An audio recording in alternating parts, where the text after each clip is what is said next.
Cicadas buzzed outside my window, their rhythmic droning cutting through the heavy, stagnant air.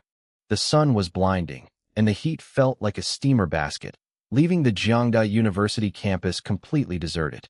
I didn't care about the weather, though. I was tucked away in my dorm room, the air conditioning blasting, staring intently at my tablet. "Are you kidding me?" I muttered, my blood boiling. What kind of trash teammates are these? This matchmaking is a joke. My support had managed to die 16 times. 16. I closed my eyes for a second, trying to keep my cool. While my roommates had all headed home for summer break, I stayed behind. I was a local, born and raised in Shanghai, but I was also an orphan. This was my final college vacation, and I wanted to experience it on my own terms. Unlike some of my classmates who were already struggling with the harsh realities of the working world, I was doing okay. Before my parents passed away, they left me a decent apartment in this expensive city and a healthy amount of savings. I made extra money as a game booster and companion, and by renting out my place while living in the dorms, I lived a pretty comfortable life. I slammed the exit button on the game, fuming. I was about to go scroll through some videos to calm down when my screen suddenly went pitch black. "Oh, come on," I groaned, tapping the dark glass. "Don't die on me now." Whether it was my tapping or just timing, the screen flickered to life. But it wasn't my home screen. A scene of a bamboo forest and a small, winding river appeared. Near the water sat a humble thatched hut. Then, blood-red text began to crawl across the display. "This is the most realistic adventure. This is the ultimate martial arts journey. No pay to win. No teammates. Only your wisdom, courage, and perhaps a little luck matter. Every choice will shape your destiny. This is Wudao. Are you ready to enter this world?" I raised an eyebrow. Below the crimson text were two options. "I'm ready, and let's go." I chuckled. I'd seen 1,000 low-budget mobile games like this. Usually, they were just mindless time wasters, but as someone who gamed for a living, I actually preferred idle games lately. High-intensity, competitive matches were exhausting. A casual martial arts RPG sounded perfect. Plus, if I didn't have to spend money, why not? I tapped "Let's go." The forest scene vanished, replaced by total darkness. More red text bled onto the screen. "You have chosen to move forward.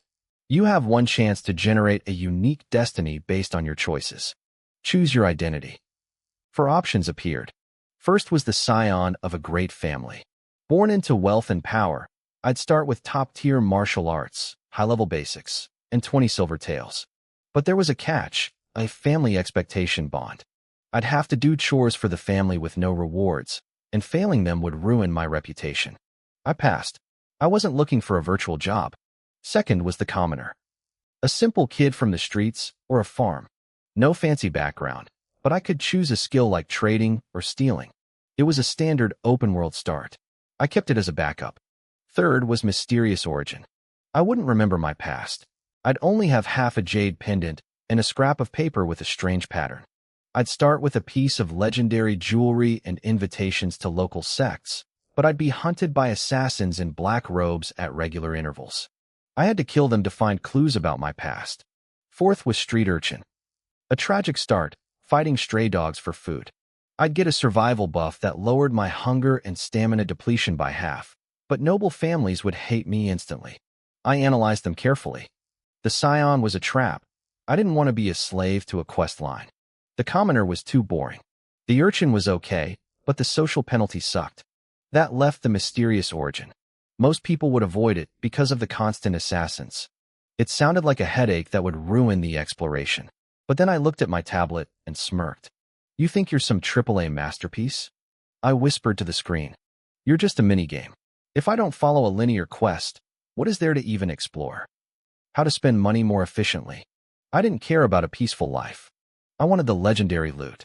I tapped the third option, mysterious origin. If it got too hard, I'd just delete the app.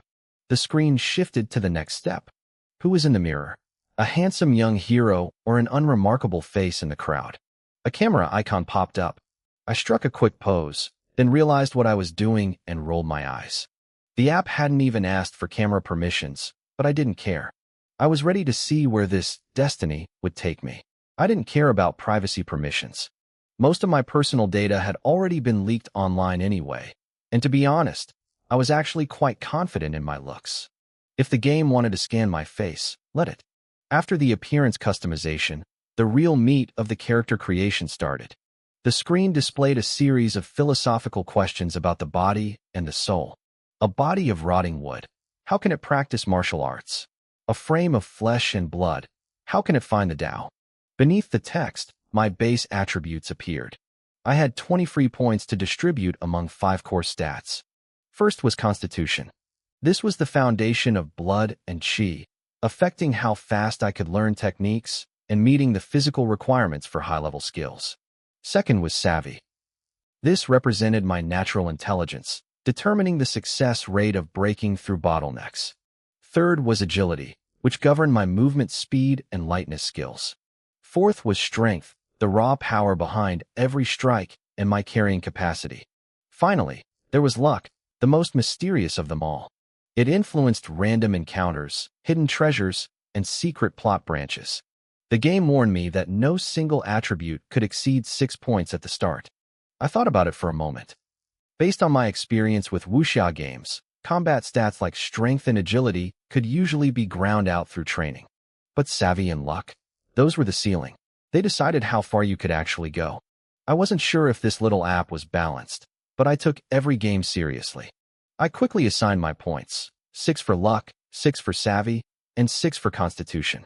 That left me with 4 points for Agility and 3 for Strength. I was going for a high potential build. Next, the screen asked about my initial heart. It presented 5 paths, each granting a unique title. The first was the Obsessed. I would enter the world not for fame, but for an answer, perhaps the truth behind a family mystery. This seemed to link directly to my mysterious origin background. The second was the Seeker.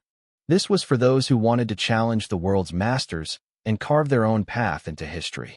The third was the Guardian, a path of peace, using the sword only to protect those nearby.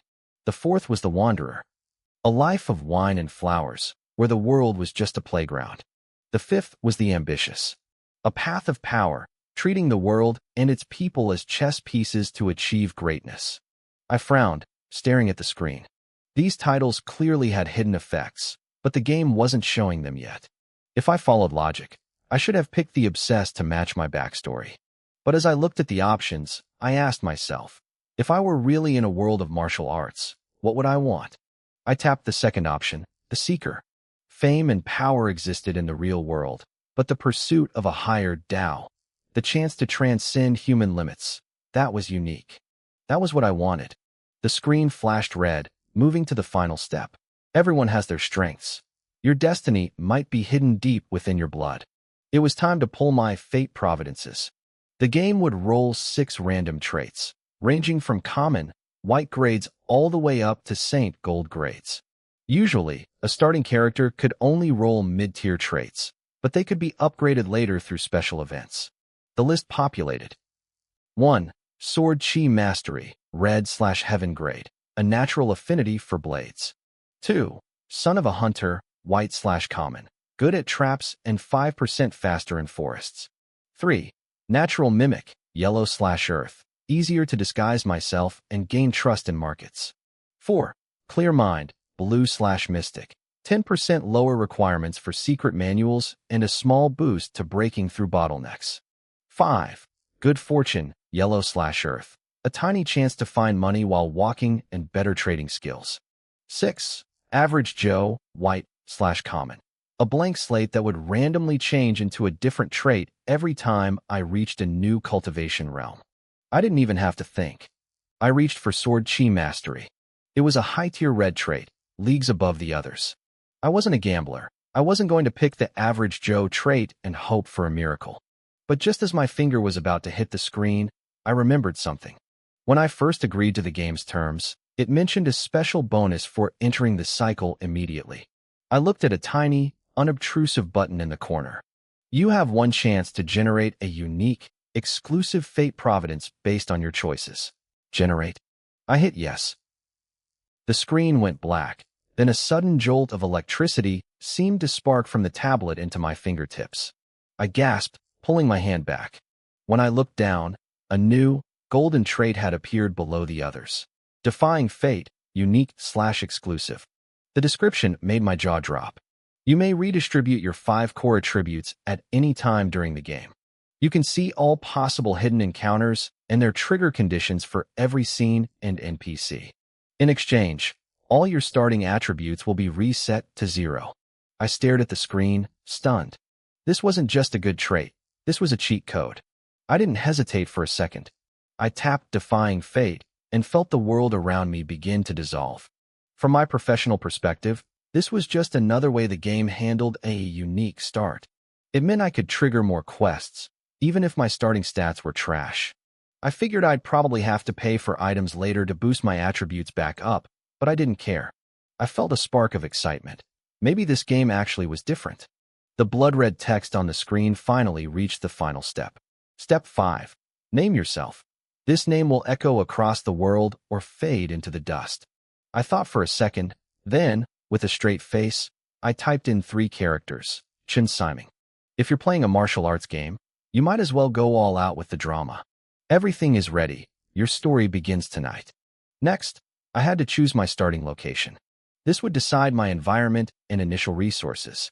Option 1 was the outskirts of Jinling City, an abandoned temple. I would wake up in a cold rain with only a dying campfire for company. Option 2 was a desert border pass. A lonely city under a cold moon, surrounded by swirling yellow sands. Option 3 was a water town in the south, a seaside village where I'd wake up in the home of a kind family. Option 4 was the capital city, the heart of the empire, filled with royalty, spies, and shadows. I scanned the list. The first option felt the most reliable. In these stories, abandoned temples were always linked to hidden encounters and secret treasures. Plus, I had actually visited Jinling a few times in real life. I tapped Confirm. The red text vanished. The screen went pitch black for a few seconds, then bright white words began to flicker. Thunder boomed from the speakers, followed by the crackling sound of a fire. I grinned. The production value wasn't half bad, but in a text game, the words were everything. You were woken up by the cold. You are huddled against a half-collapsed wall, your back pressed against mossy bricks. You can't tell if the dampness is rain or dew.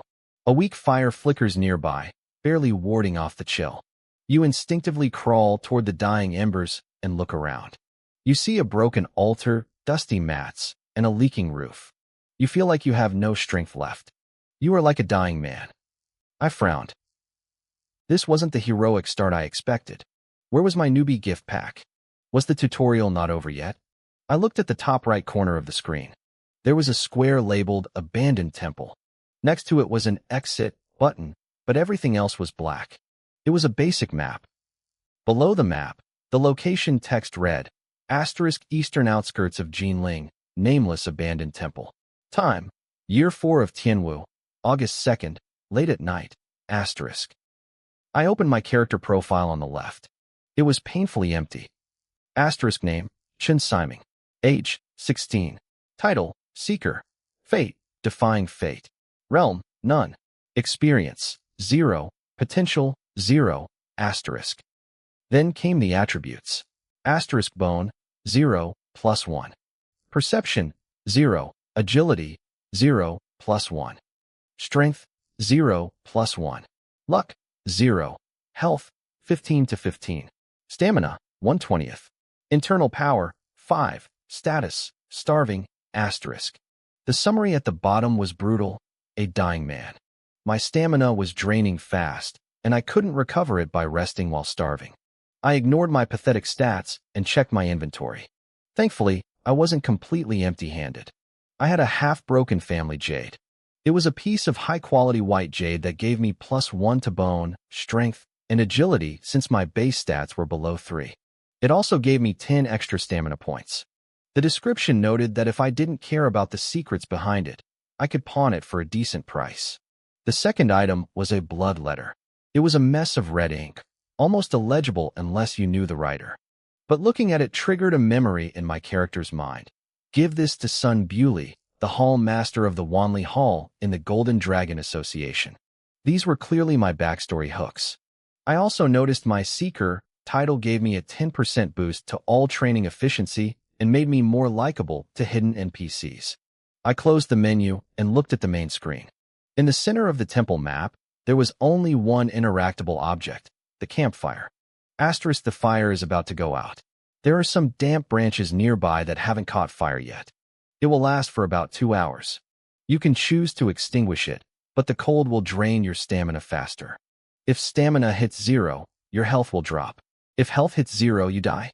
I clicked the fire. My character poked at the embers, the faint light illuminating my weak, pale face. The light also revealed a few peaches sitting on the altar as offerings. I struggled to my feet and ate one. My stamina recovered, and I gained 3 mountain peaches in my inventory. With my energy back, I could finally see the whole temple. The crumbling statue of a local deity, the holes in the roof. It was barely a shelter. Just as I was starting to think this game was going to be a struggle, a new prompt appeared. You have gained enough understanding of the current scene. Do you want to activate your Fate Providence, Defying Fate? View all possible encounters and their trigger conditions? My eyes lit up. I hit yes. You have activated Defying Fate. Your eyes turn gold. Fate, time, and karma become as clear as the lines on your palm. You have observed all fixed encounters in the abandoned temple. 3 options appeared. First, Traveler's Remains. If I waited until the campfire had exactly 15 minutes left and then added the altar cloth as fuel, I would find hidden items beneath the altar. I'd get a map of the Jinling outskirts and some dried rations. If I also reached level 5 in the appraisal skill, I could unlock a follow-up quest. Second, the Promise. Hidden inside the wall by the northeast window was a token from the wealthy Shun family of Jinling. If I tapped on the wall exactly 1,000 times and took the token, I could earn a job and a place to stay at the Shun estate. Third, Mysterious Offering. Why would a broken temple like this have fresh peaches on the altar? This question sparked a new path. To uncover the secrets of the third option, the Mysterious Offering, the prompt told me I had to return on the 1st or the 15th day of the lunar month when the weather was clear. Even then, my root bone attribute had to be 2 or less. It was a lot to manage. I also noticed a warning. These encounters were one-time events. Once a player triggered them, they vanished for everyone else. I stared at my phone screen in silence. My brow furrowed. This game was weird. I checked my inventory and found silver and copper coins, but there was no plus sign next to them. There was no way to buy more currency. I could live with that, but the requirements for these starter encounters were absolutely insane. The first encounter required me to wait until the campfire had exactly 15 minutes left. The problem? The initial burn time was 2 hours. I had never seen a mobile game that expected a player to sit staring at a screen for 90 minutes doing absolutely nothing just to trigger a newbie event. What kind of idiot developer designed this? The second encounter was even more bizarre. The game didn't mark the northeast corner of the temple at all. There was no button, no prompt, and no visual cue. I just had to know it was there. I reached out and tapped the empty black frame on the screen where the northeast corner should be. The counter in my Defying Fate prompt dropped from 1,000 to 999. I froze. I actually had to tap the screen 1,000 times myself. Without my special fate ability, no sane person would ever discover this. 1,000 taps felt like a lot, but I didn't feel discouraged. I actually felt a surge of energy. I had never seen a text-based game this bold before. I tapped into my inner speedrunner and started poking the dark corner of the screen like a madman. 998, 997, 995. I wasn't bored. I was curious. Was this game just a broken demo, or were the developers actually geniuses? But just as I hit my 100th tap, a blood-red warning flashed across the screen. Your stamina is exhausted. You must rest to recover before you can continue tapping. Forcing yourself to continue will likely result in fainting. I went speechless. I realized then that if I didn't have my Imperial-grade heirloom jade pendant, I probably wouldn't have the stats to finish this at all. This game was brutal. Still, the fact that these were unique, one-time rewards made them feel valuable. I tried searching for the game on every app store and forum I knew. Nothing. There were no guides and no wikis. I was completely on my own. I checked my status. Stamina recovered by standing still, eating, or using special martial arts. The recovery rate was a fixed percentage regardless of my total stamina. I had those peaches, but I didn't want to waste them yet. I wasn't starving anymore, and I needed to save resources for whatever was outside this temple. I looked at the counter. I still had 909 taps to go. I had missed a few times because my fingers slipped, and the game was heartless enough to count those as misses. If I had to rest for 20 minutes after every 100 taps, this single task would take me over 3 hours. I shook my head and looked at my unique fate providence again. Even though my base stats were all 0, I could redistribute my attribute points at any time. I wondered if that applied to the bonus stats from my gear too. I tried it. I moved 1 point from agility to strength. Then I moved a point from root bone to strength. It worked. My stamina pool jumped from 23 to 53. The efficiency more than doubled. It looked like attribute points scaled exponentially. 1 point made a massive difference. The process was still tedious, but I had plenty of grit. I wanted to see what else this game could throw at me. Time crawled by. The sound of the crackling campfire in the background grew faint. I kept tapping, watching the numbers slowly dwindle. Finally, after nearly 2 hours of focused effort, I saw it. A new button appeared over the dying fire. Add fuel. At the exact same moment, I landed the final tap on the northeast wall. A new prompt flashed before my eyes. The screen flickered with a new prompt. A copper coin has been discovered. Do you wish to withdraw it? I didn't hesitate. I clicked yes. As the coin vanished into my inventory, a series of notifications began scrolling rapidly across the interface. I had finished searching under the rest of the tables and altars. For my efforts, I received a map of the Jinling city outskirts. The fog of war on my mini-map cleared, unlocking the eastern suburbs. Along with the map, I gained a ration of dry food and 50 points of potential. But the real prize came next. I had fulfilled my promise to search the temple. A special notification popped up. You have obtained a copper coin engraved with the character Shun. You can deliver this to the Shun family to increase their overall favorability toward you by 20 points. Another 50 points of potential hit my balance. Finally, I muttered, leaning back. 2 hours of mindless grinding, and I can finally leave this damn temple. I reached for the move button, ready to see the world outside those crumbling walls. But before my finger could make contact, a wave of exhaustion hit me like a physical blow. It wasn't just tiredness. It was a heavy, suffocating sleepiness that I couldn't fight. My eyes drifted shut, and I collapsed onto my bed, falling into a deep, dreamless sleep. Or at least, I thought it was dreamless. I dreamt I was in a ruined temple on a rainy night. I was holding a rock I'd picked up off the floor, mechanically smashing it against a wall over and over again. There was nothing else. No plot, no dialogue, just the rhythmic thud of stone on stone. It was the most boring, realistic dream I had ever had. When I finally forced my eyes open, my arms were throbbing with a dull ache. I checked my phone. I had only been out for about an hour. Before I could even sit up, a searing burn erupted in my stomach. Hunger. I wasn't just hungry. I felt like my body was consuming itself. I scrambled out of bed, grabbed a box of instant noodles from under my dorm bunk, and didn't even bother with hot water. I tore the flavor packets open and started dry shoveling the noodles into my mouth. After devouring 2 whole bricks of Kang Shui Fu noodles, the gnawing pain in my gut finally started to fade. I sat there on the floor dazed. What was wrong with me? I shook it off and climbed back onto my bed, reaching for my phone. I must have been playing that game too hard if I was dreaming about smashing walls. But as my thumb hovered over the screen, I froze. My heart skipped a beat. Something was very wrong. I turned my head slowly toward my desk. My tablet, the one I always used for my power leveling jobs and the one I had definitely been using to play the game earlier, was lying there, dark and silent. I was a person of habit. I never kept games on my personal phone. It was strictly for calls and messaging.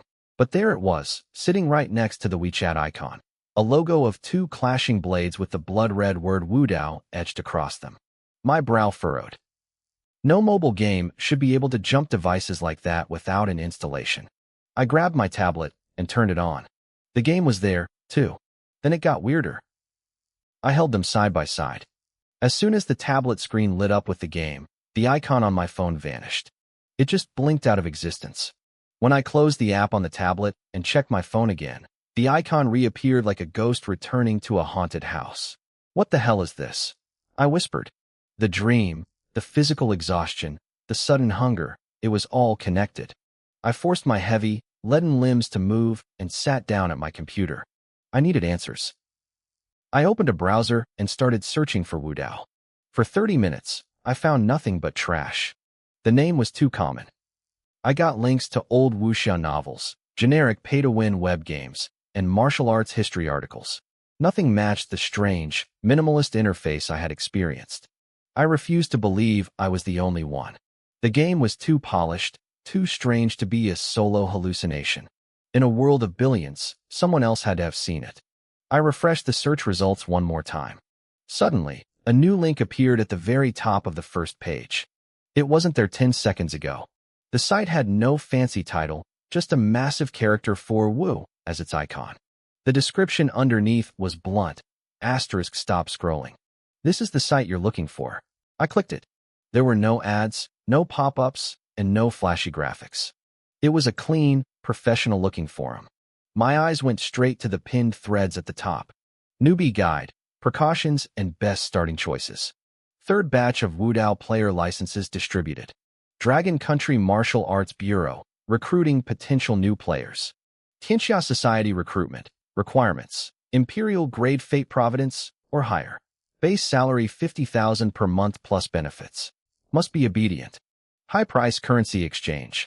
1 tael of silver for 10,000 Dragon Country credits. My breath hitched. 10,000 credits for 1 tael of silver? That was insane. I bypassed the guide for a moment and scrolled down to the general posts. The titles looked like a foreign language. The quest for the old Feng family is pure garbage. If I didn't have my initial martial arts, I'd be dead. How do I leave a family clan? Interview with the #1 player, Feng Wuya, the only player to reach the Earth ranking of the Jianghu Monthly. The mystery of the scholar. Why is it the hardest start with the highest ceiling? Entry requirements for the Ascending Heaven Pavilion in the Lingnan region. Summary of hidden encounters. How to get fixed potential points. Analysis. How much does combat experience actually affect your real-time fighting? I stared at the screen, my mind racing. The Dragon Country government was recruiting? People were offering massive salaries based on Fate Providence grades? This wasn't just a game. I looked back at the scholar thread, remembering the character I had just spent 2 hours grinding in that broken temple. I realized then that I wasn't just playing a character. I was caught in something much, much bigger. If a royal grade Providence could net someone a base salary of 15,000 credits, I couldn't even imagine what my Earth grade Sword Intent Providence was worth. And that exchange rate, 10,000 credits for a single tael of silver? I felt like I was being punked. Before I could even process the shock, the screen flickered. A post titled Exclusive Interview with by Xiaoxing suddenly glowed and jumped to the very top of the forum, pinned for everyone to see. In this community, that name clearly carried immense weight. I took a deep breath, forcing my eyes away from the chaotic mess of general posts. My gaze sharpened. I stopped browsing and clicked on the very first pinned thread, the ultimate newbie guide. I knew then that I had stumbled into something far beyond a simple mobile game. The page loaded with a flash. The very first paragraph didn't fill me with excitement. It chilled me to the bone. Hello, new player. Welcome to the world of Wudao.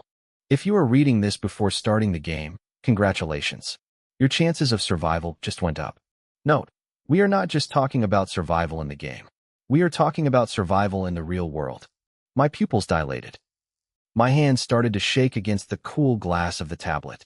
I forced myself to stay calm, pushing down the rising panic and a strange, flickering spark of adrenaline I hadn't realized was there. I kept reading.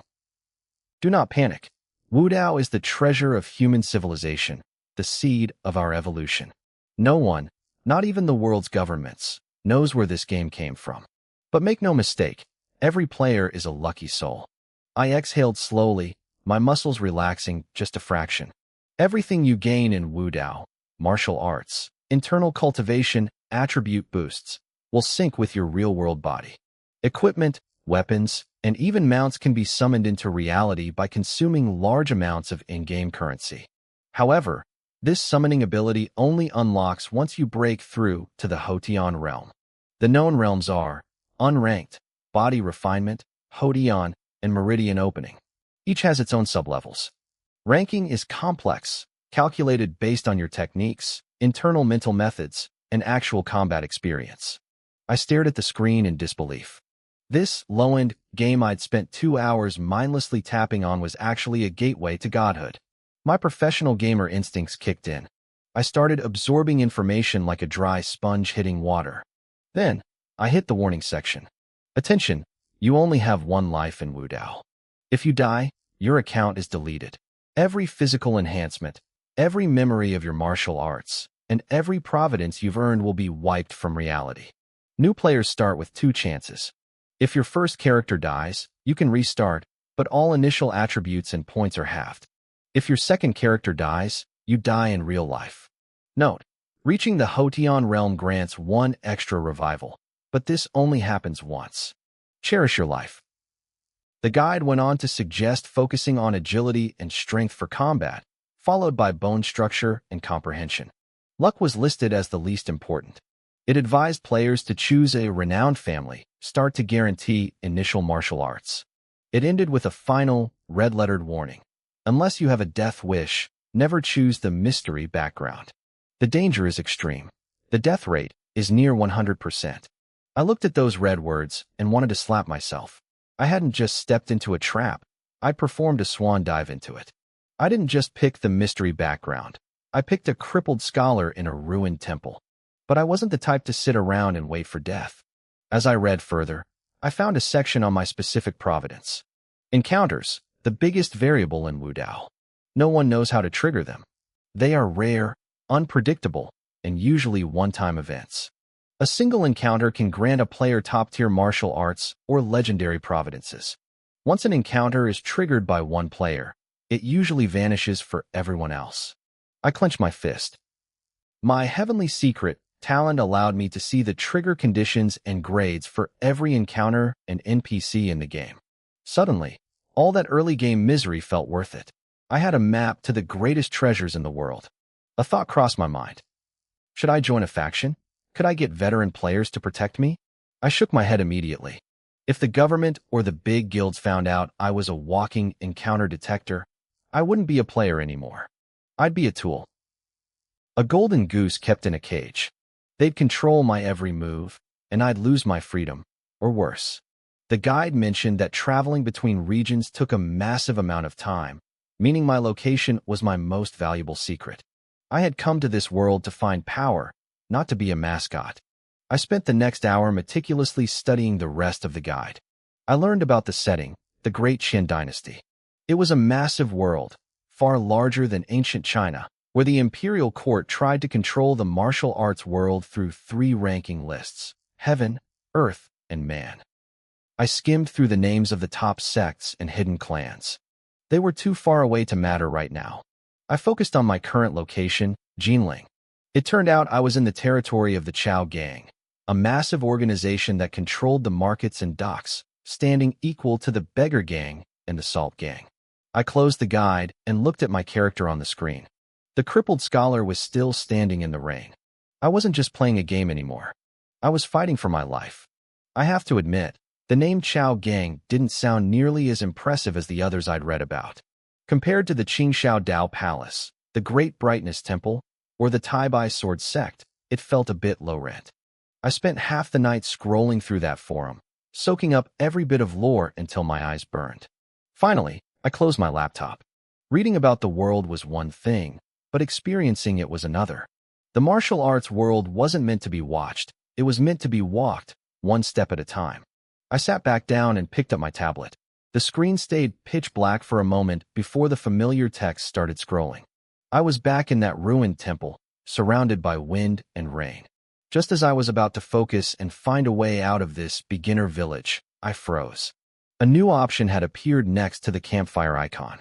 It said, "A beautiful woman in green." A notification from my fate talent flashed instantly. A random encounter had been triggered. The game asked if I wanted to use my ability to defy fate and see how this encounter would play out.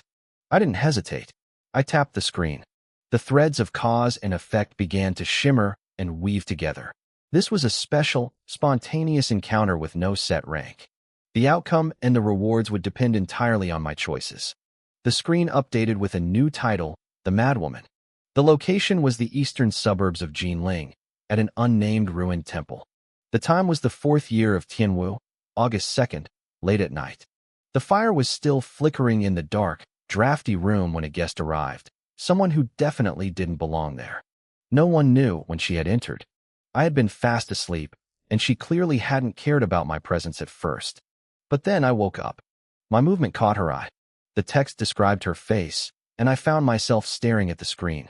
It said she had a face so stunning I hadn't seen anything like it in my entire life. Was she a goddess descended from heaven? Maybe.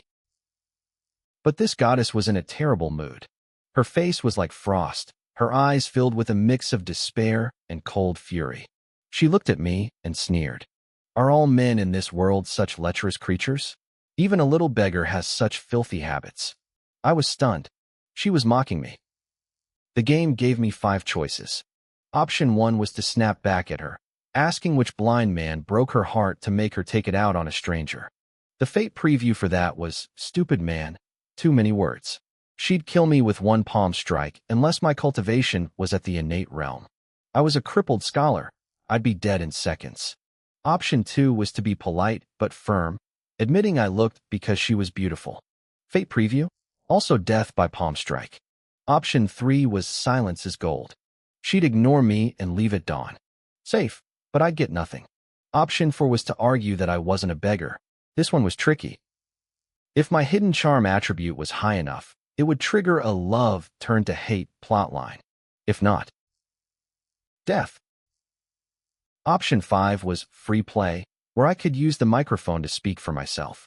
I looked at the options and felt my eyelid twitch. They looked like choices, but there was really only one path forward if I wanted to survive and get a reward. But wait, did I have a charm attribute?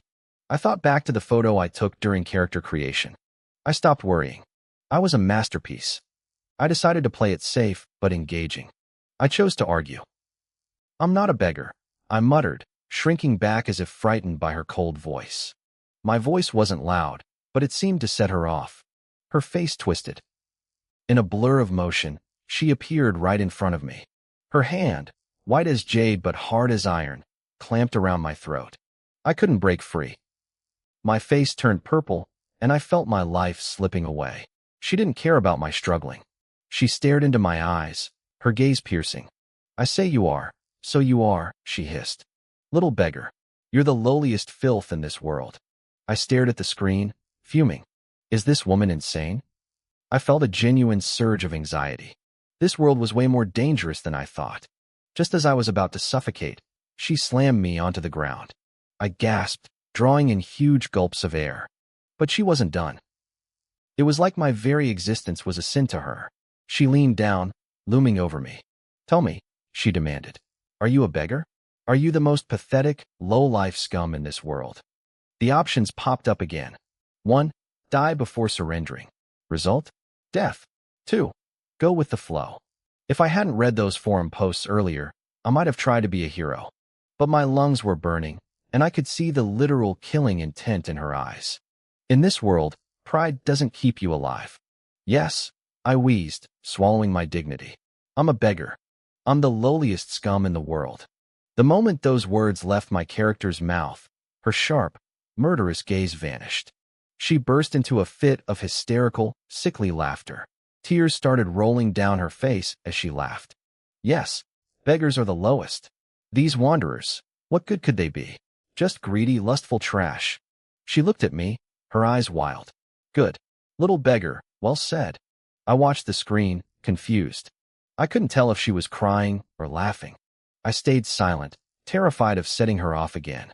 She was clearly unstable and incredibly powerful. A moment later, she seemed to snap out of it. She wiped her tears, her face looking even more beautiful in its disheveled state. Then, she gave me a charming, flirtatious smile. It was the kind of smile that could topple empires. I was lost. I had no idea what this crazy woman was planning next. She looked at me and nodded, as if she was satisfied with my answer. Or perhaps she just liked how submissive I was. She whispered to herself, or maybe she was trying to convince me. If Lu Lianshan can do it, why can't I? Then, she did something I never expected. She reached for her outer robe and let it slide down, revealing shoulders as white as fresh snow. I blinked, staring at the screen. Was this actually happening? The rain continued to tap against the roof of the ruined temple, a rhythmic dripping that filled the silence. Inside, the dying embers of the campfire cast a soft glow over her face. She was stunning. In the dim light, I could see the intricate embroidery on her silk undergarments and catch the faint, elegant scent of her perfume. My throat went dry. I hadn't expected the game to go in this direction. Two options appeared on the screen. Option 1. Give in to temptation. I looked closer. This game was brutal. Even for a romantic encounter, it had strict stat requirements. If my bone constitution was 14 or higher, or if I had a royal fate or a golden spear trait, I'd get a hidden ending called a Night of Spring Breeze. I'd wake up exhausted, and she'd be gone, leaving only a memory. But if my bone constitution was between 8 and 14 without special items, I'd get the death under the peony ending. She'd look at me with pity, sigh, and then kill me with a single palm strike unless I was at the innate realm. And if my bone constitution was 8 or lower, the ending was called Silver-Coated Wax Spear.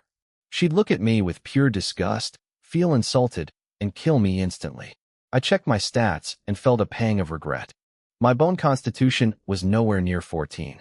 In this game, starting stats maxed out at 6. According to the forums, increasing them was a nightmare. I'd probably be an old man before I hit 14. With a sigh, I clicked the only real choice I had. Option 2. Remain unshaken. My character reached out and gently pushed her away. It wasn't a strong move, but it showed my resolve. A notification popped up. Fate changed. Hidden encounter broken. Love turns to hatred. I took a deep breath in the game and looked at her. "Madam," I said, my voice steady despite my character's pale face. "I don't know why you're so sad, but I hope you don't do something now that you'll regret later." She froze. She looked at me like I was an alien. It seemed like she had never been rejected in her entire life. Her expression shifted from shock to a cold, mocking disdain. "Little beggar," she hissed. "What is the meaning of this?" I stared back at that beautiful, dangerous face. "I just see someone with no one to talk to. Someone who came to a place filled with ghosts in the middle of the night just to be alone." She scoffed. "Who says I'm sad? Do you even know who I am?" 3 more options appeared. 1. Flatter her. Result: she'd force me back to the first temptation choice. 2. Play dumb. Result: she'd leave at dawn and we'd never meet again. 3. Stay indifferent. I don't know, and I don't care. I just see a lonely soul.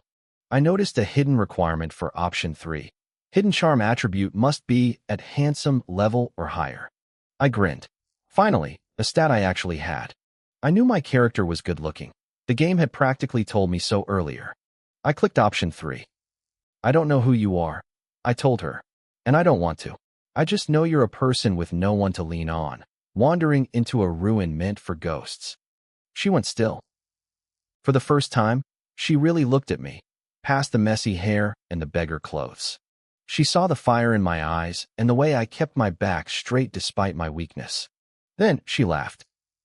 It wasn't the crazy, hysterical laugh from before. It was a soft, tired, genuine smile.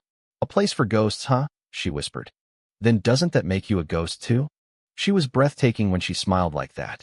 I nodded. "Exactly. We're both ghosts. So, Lady Ghost, why not tell this ghost hero what's bothering you?" She chuckled at the title Ghost Hero, her eyes brightening. "Smooth talker," she muttered, but she seemed to relax. The heavy weight on her shoulders finally dropped. She sat down by the fire and started to talk. It wasn't a legendary tale. It was a classic story of childhood sweethearts and a marriage that soured when the husband's heart changed. I didn't interrupt. I just listened. A notification flashed. Long Qingyu's favorability increased by 20. Status: casual acquaintance. Long Qingyu. So that was her name. I didn't care much about the name, though.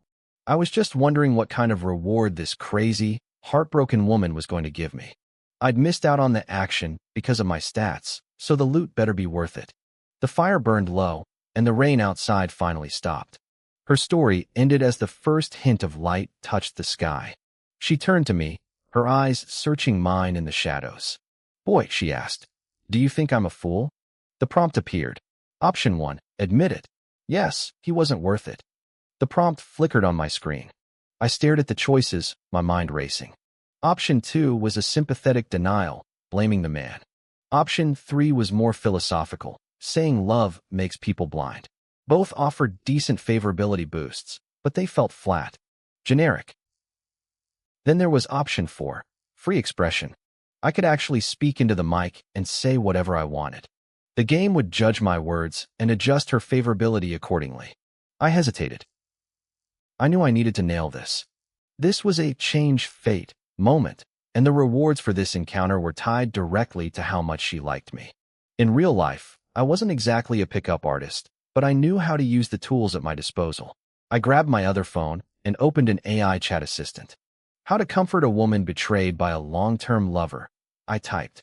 I scanned the results, picked the best parts, and cleared my throat. I even deepened my voice, giving it a bit of that lonely wanderer grit. "You're not a fool," I said into the mic. "You just trusted the person you thought would be by your side forever. That's not stupidity. That's a heart that loved too sincerely.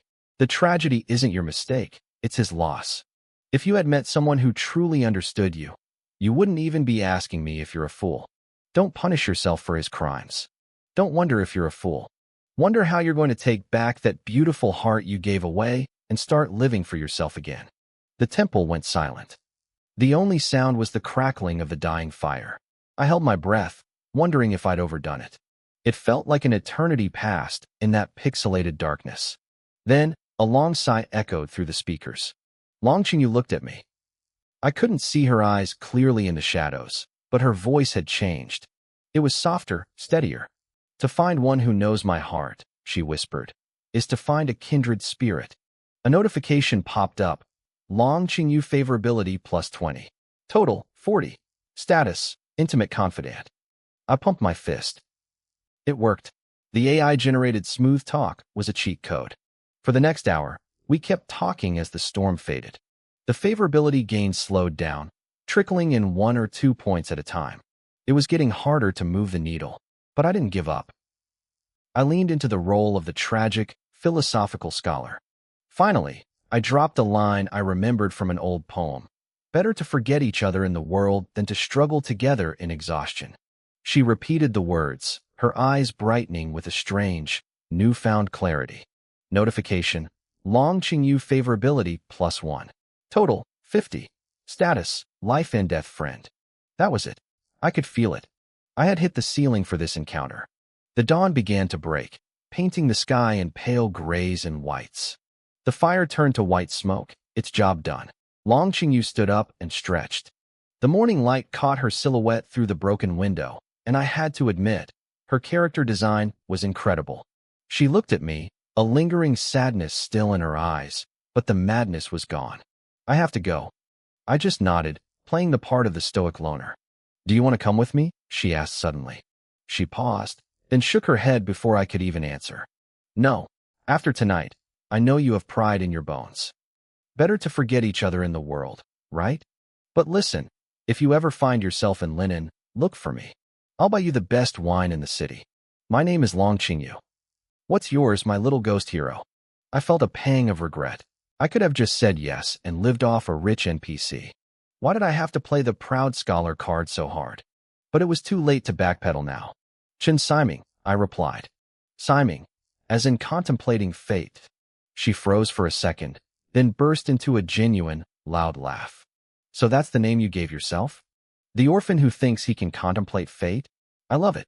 She stopped laughing and her expression turned serious. "I'm no doctor, but I can see your constitution is incredibly weak. The path of the martial world will be harder for you than anyone else. But I think you might actually make it. If you don't, if the world breaks you, come to linen. I'll always have a bowl of rice for you." I nodded again, staying silent. "My martial arts." She started, then hesitated. "Your body can't handle most of what I know. And showing my sex techniques might get you killed by my enemies. But I've created something of my own, a blend of my family's inner power and the techniques of that man I once loved. It's unique, and it fits you perfectly. She stepped closer. Close your eyes, my little ghost hero. I obeyed, my heart hammering against my ribs. I half expected a kiss, but instead, I felt something cold press against the center of my forehead. It was her fingertip. My mind went completely blank. A vivid image exploded in my brain. A green carp, muscles straining, swimming with everything it had against a raging river. I can't give you my sect's name, her voice echoed in my head, sounding like it was coming from deep within my own soul. But this is mine. Feel it. Learn it. Survive. I kept those words etched in my mind.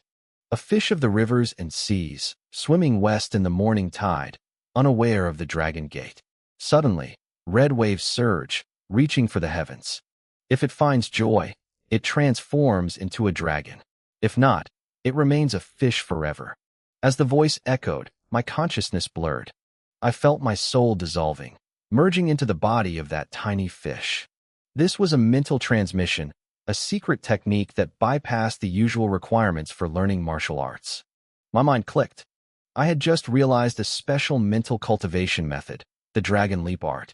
I opened my eyes, feeling dazed. The ruined temple was still there, cold and quiet. But the woman who had sat with me for hours was gone. She had vanished into thin air. A notification flashed across my screen. The random encounter was complete. I had achieved the ending, leaping the dragon gate. I gained 1,500 potential points. The rewards listed out, the dragon leap art, the favor of Long Qingyu, and a chance for a future reunion.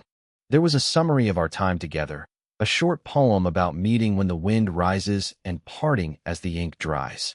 It spoke of deep abysses and defying the heavens to see the clear sky. I stared at the text, feeling a strange pang of loss. It lingered for a moment before I shook my head, trying to clear the sentiment. I had worked so hard, and all I got was a yellow grade technique? Maybe that woman wasn't as legendary as I thought. But then I paused. If it was just a yellow grade skill, why was the encounter itself ranked as earth grade? I wasn't truly disappointed, though. From what I'd read on the forums, mental cultivation methods, Shinfa, were the rarest treasures in the game. They weren't like internal power techniques that you just circulate to gain energy. Shinfa gave you unique states and abilities. Some even granted permanent destiny traits once mastered. I quickly opened my status bar.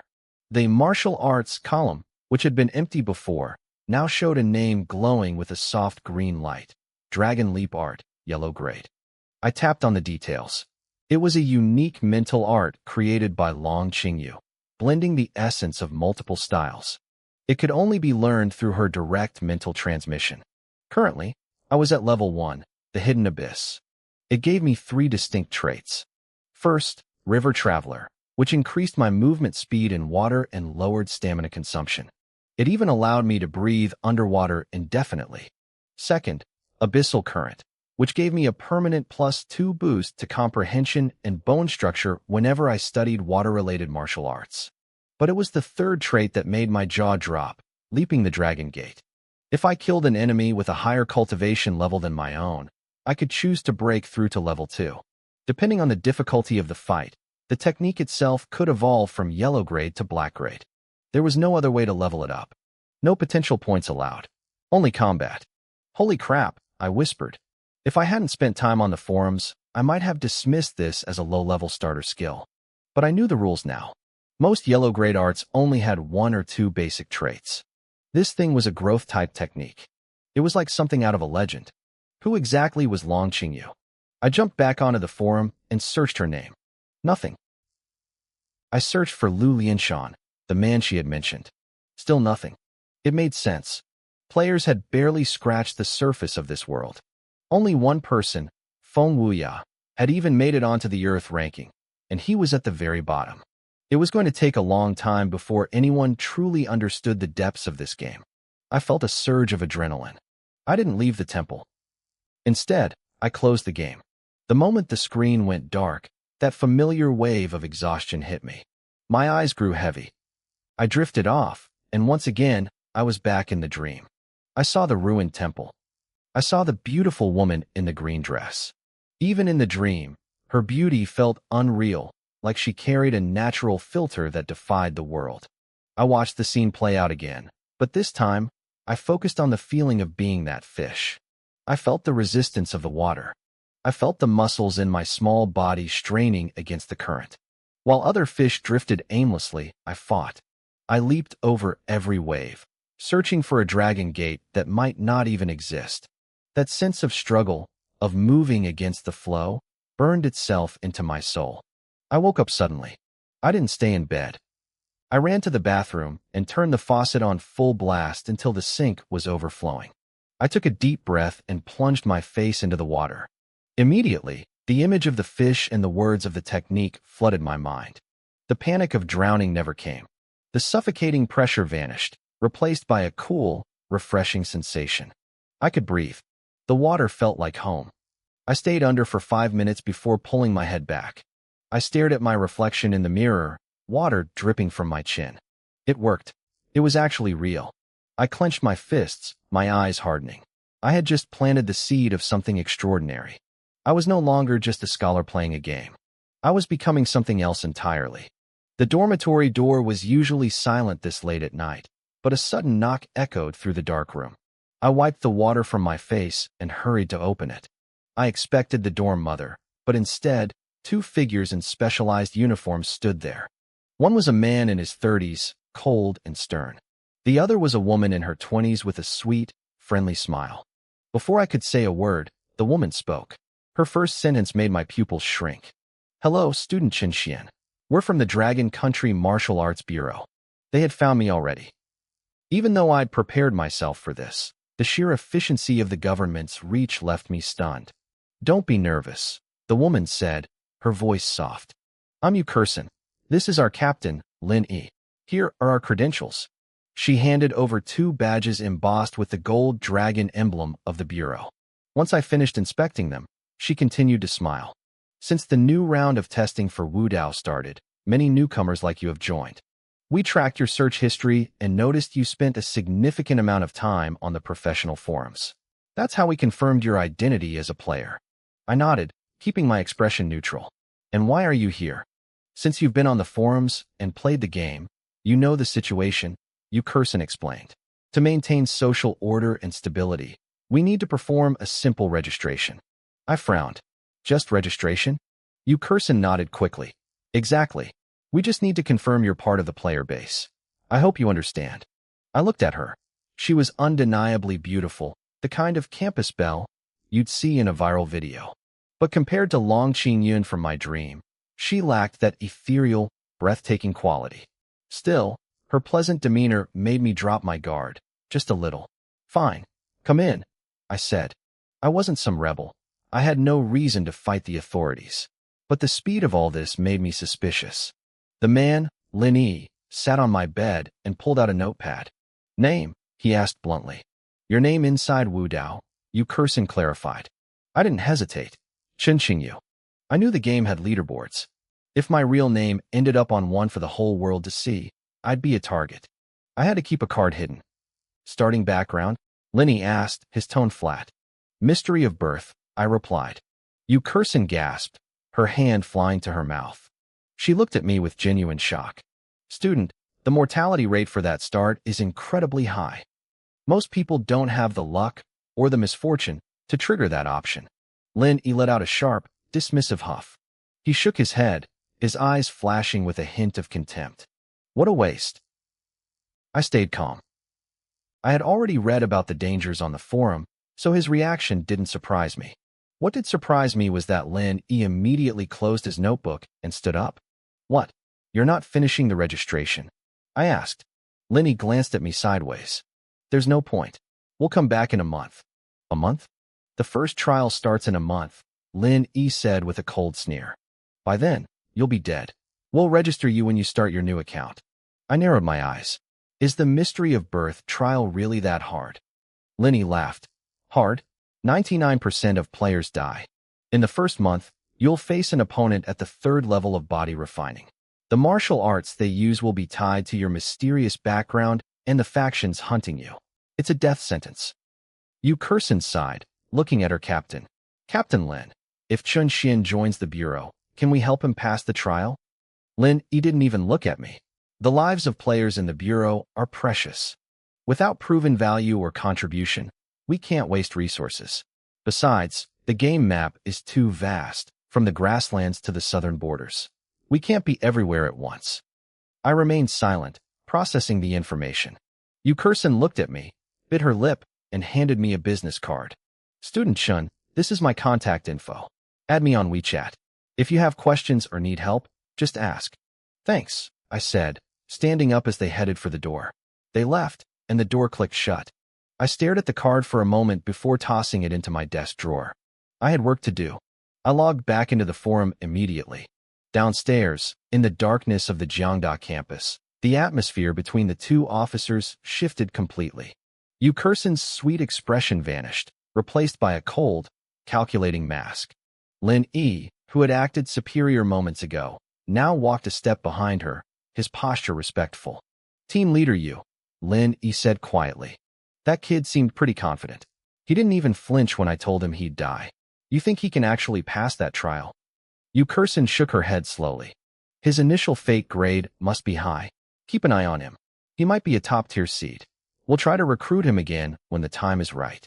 Lin E looked confused. Wait, shouldn't we have forced him to register his fate? The director said everyone has to. The director isn't a player, Yukerson said dismissively. He doesn't understand that fate is everything. Based on our background check, Chun Xian isn't a loudmouth. If he picked Mystery of Birth, he has potential. If his fate is Earth or even Heaven grade, a guy like him would never tell us the truth anyway. There was no point in pushing. She checked her phone, waiting for a friend request that never came.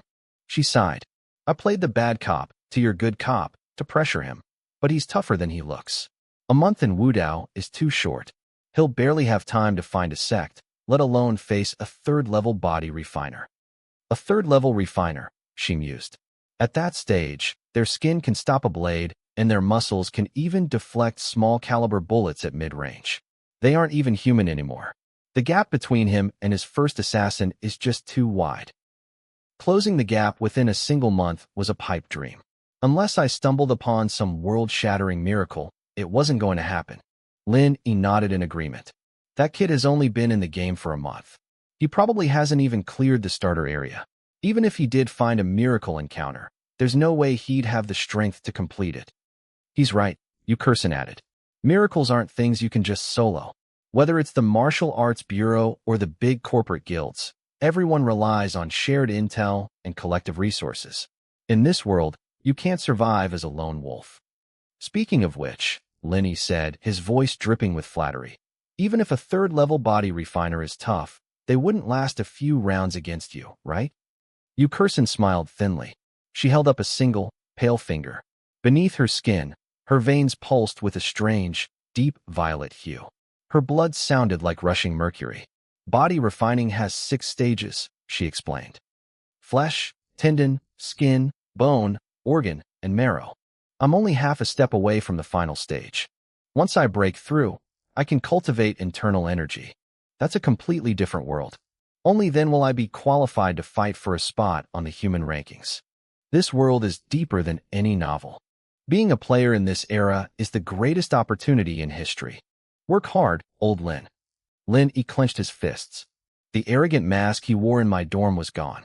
He looked like a hyped-up teenager, eyes burning with ambition. In this world, power was the only thing that mattered. Meanwhile, I was staring at a black screen. Asterisk location, east outskirts of Jinling City. Time, 10:30 a.m. Asterisk. The text scrolled by, you are walking on a mountain path. The steep terrain has exhausted your body and mind. Your stamina is depleted. You are now starving. I nearly cursed out loud. I took a deep breath and opened my inventory to grab my last bit of food. The wild peaches were already gone. My strength was too low, and my stamina was pathetic.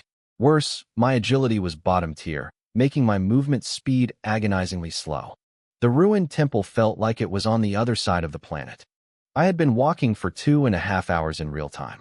According to the forums, most players with decent agility could clear a standard mountain map in 10 minutes. It took me 30.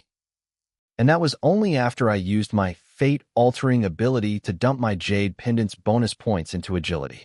Without that, I'd still be crawling. I couldn't do anything while my character moved. I just had to watch the repetitive text. Currently walking. I sighed, but a part of me felt relieved. Slow was fine, as long as it was safe. I was terrified a bandit or a wolf would spawn and end my run right there. Finally, the grueling trek ended. I wasn't at Jinling City yet, but I had reached the foot of the mountain. According to the map I found in the temple, there was a river here called the Zijin River. It flowed west, straight into the East Lake near the city outskirts. The Shin family estate was right on the bank of that lake. I decided to take the water route. If I stayed on the main road, the distance was the same, and I didn't have enough food left. With my trash stats, I'd starve to death before I reached the gates. The game prompted me. Asterisk, your body is weak. The mountain path has left you exhausted. Asterisk. 2 paths lie before you. The land route is the main road to Jinling. The water route is the Zijin River. Warning, swimming skill required. Asterisk. I didn't hesitate. I packed my remaining dry rations tightly and jumped into the freezing water. Asterisk, you have entered Zijin River, Section 1. The icy water is bone-chilling but washes away your fatigue. While in the water, agility +2. You feel lighter. Asterisk. I began to recite the Leaping Dragon Gate mantra in my head. I let myself drift with the current, half swimming, half floating. I was moving significantly faster than I had been on land. Currently swimming. I watched the screen intently. The sound of rushing water played through my phone, making me tense. I couldn't afford to relax for a second. I had no idea if this was a safe zone. I just needed to cross 4 more maps to reach the Shin estate and get a decent meal. 12 minutes later, the text updated. You have moved from Section 1 to Section 2. I checked my attributes. My stamina was 17/23. I let out a long breath. It was enough. Even if my rations got soaked and became inedible, I had enough energy to make it. Time ticked by. The exhaustion of the real-world night started to hit me. My eyes kept drooping, but I forced myself awake.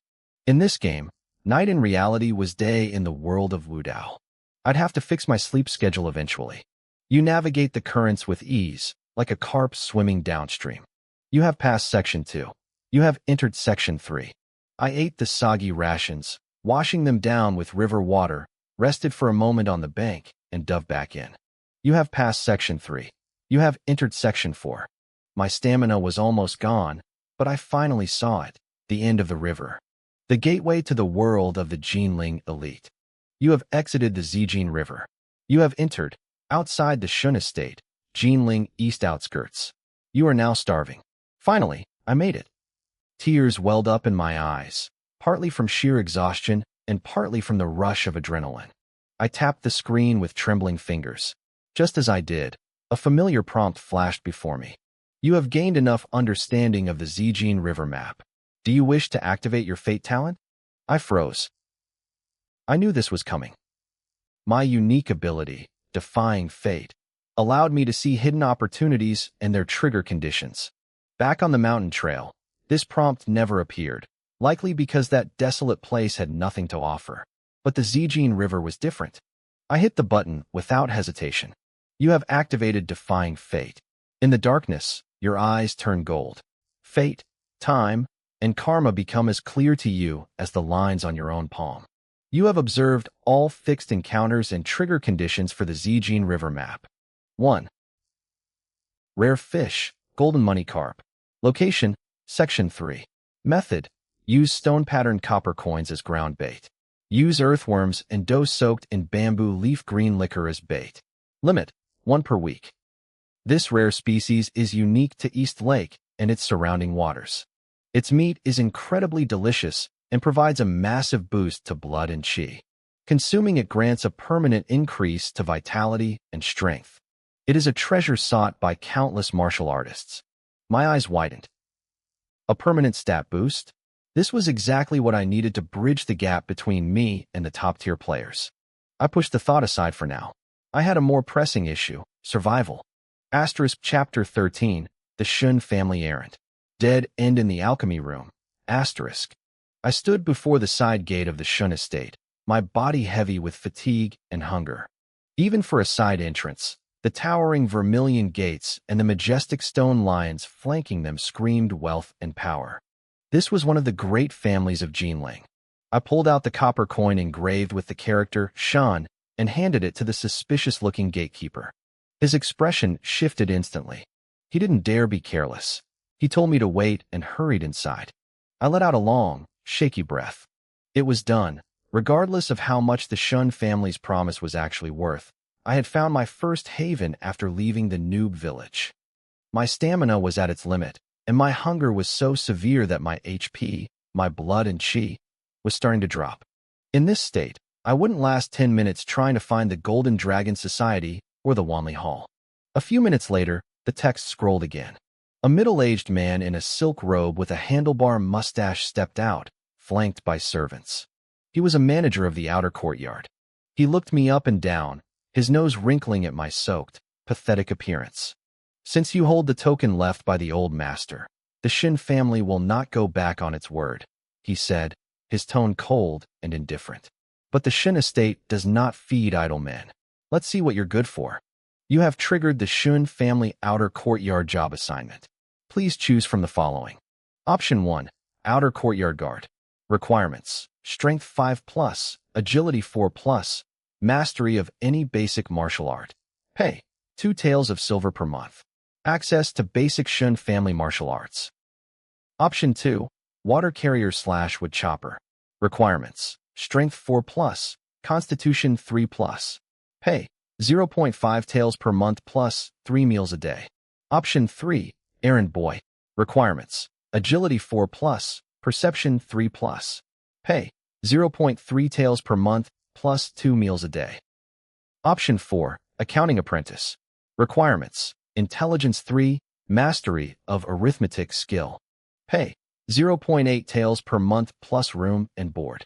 I stared at the screen, my heart sinking into my stomach. Was this a joke? Even the lowest job, chopping wood, required 4 points of strength. My base stats were all zeros. If it wasn't for my starting equipment as a scholar, I would have died of exhaustion before even reaching the temple. The text reflected my silence. You remained silent for a long time. Looking at the options, you realize you are qualified for none of them. Your frail constitution is laid bare, asterisk. The manager's expression shifted from professional indifference to blatant contempt. Can't carry a load, can't lift a sword, don't have the legs for errands or the brain for books, he sneered. What use are you? I thought a descendant of the old master's friend would be a young talent. Turns out you're just a waste of space who'd struggle to even beg for food. He paused, a strange glint flickering in his eyes. However, a Shun family promise is worth 1,000 gold. We won't throw you out to starve. It just so happens that Dr. Chow in the back courtyard needs a medicine boy to help out. With your weak frame, you can only handle light work like that. Go. You have been assigned as a medicine boy in Dr. Chow's alchemy room. You received 1 set of servant clothes, 2 steamed buns, Seeing the buns made me feel a bit better, but the relief didn't last. The environmental description that followed made my blood run cold. You notice that when the manager mentions Dr. Chow, the surrounding servants and guards turn pale. Their looks of contempt instantly turn into pity and sorrow. It is as if they are looking at a dead man. I frowned. This wasn't right. In a game like this, that kind of text was a high-level danger warning. A maid led me toward the back courtyard. I tried to fish for information about this Dr. Chow. She looked at me, sighed, and whispered, Dr. Chow is a guest of the Shin family, a famous physician in Jinling. But he has a twisted temper and cruel methods. Whatever you do, don't cross him. Most people sent to work for him are either criminals or people like you with no backing. Most don't last 3 months. Some die mysteriously within days. People say, he isn't brewing medicine. He's testing drugs on living people. He might even be practicing some demonic art. Good luck. Are you kidding me? I cursed out loud in my quiet dorm room. So this was the Shin family promise. It wasn't a lifeline, it was a death warrant. I thought I could hunker down in a big manor, eat some food, and slowly level up my fishing. Instead, I had walked straight into a meat grinder. I wanted to turn around and run, but I looked at my stamina and my pathetic stats. Run where? Even if I escaped the guards, I'd collapse in the woods and be eaten by wolves. With a heart full of dread, I followed the maid deeper into the estate. I was led to a remote courtyard in the very back of the estate. Before I even stepped through the gate, a thick, bitter stench of medicine slammed into me. It was suffocating. I steeled my nerves and walked inside. The alchemy room was dim and oppressive. There, I finally saw the man they called Dr. Chow. He was a skeletal old man draped in a voluminous gray-black robe. He seemed to blend into the shadows. His face was withered, and his skin had a sickly, pale green tint. He looked me up and down with eyes that felt like ice. "Newcomer," he said. His voice was raspy and harsh, like a night owl crying in the dark. I swallowed hard and nodded, fighting back a shiver. I looked around the room. 5 other servants were there, dressed just like me. They were fanning the furnace fires or pouring herbs with mechanical, lifeless movements. Their faces were paper white. Their eyes were sunken and dark. Every one of them looked like they were standing at death's door. I sat at my screen, palms sweating. If I didn't find a way out of this, my character wouldn't even last until the life mystery trial next month. I'd be another nameless corpse dragged out of this dark room to be burned. But I didn't panic. My focus sharpened. In a desperate situation like this, there had to be an opportunity. Dr. Chow stared at me. His indifferent expression shifted into slight surprise. TSK, I've traveled the world for half my life, but I've never seen a boy as weak as you who is still breathing. I took a deep breath.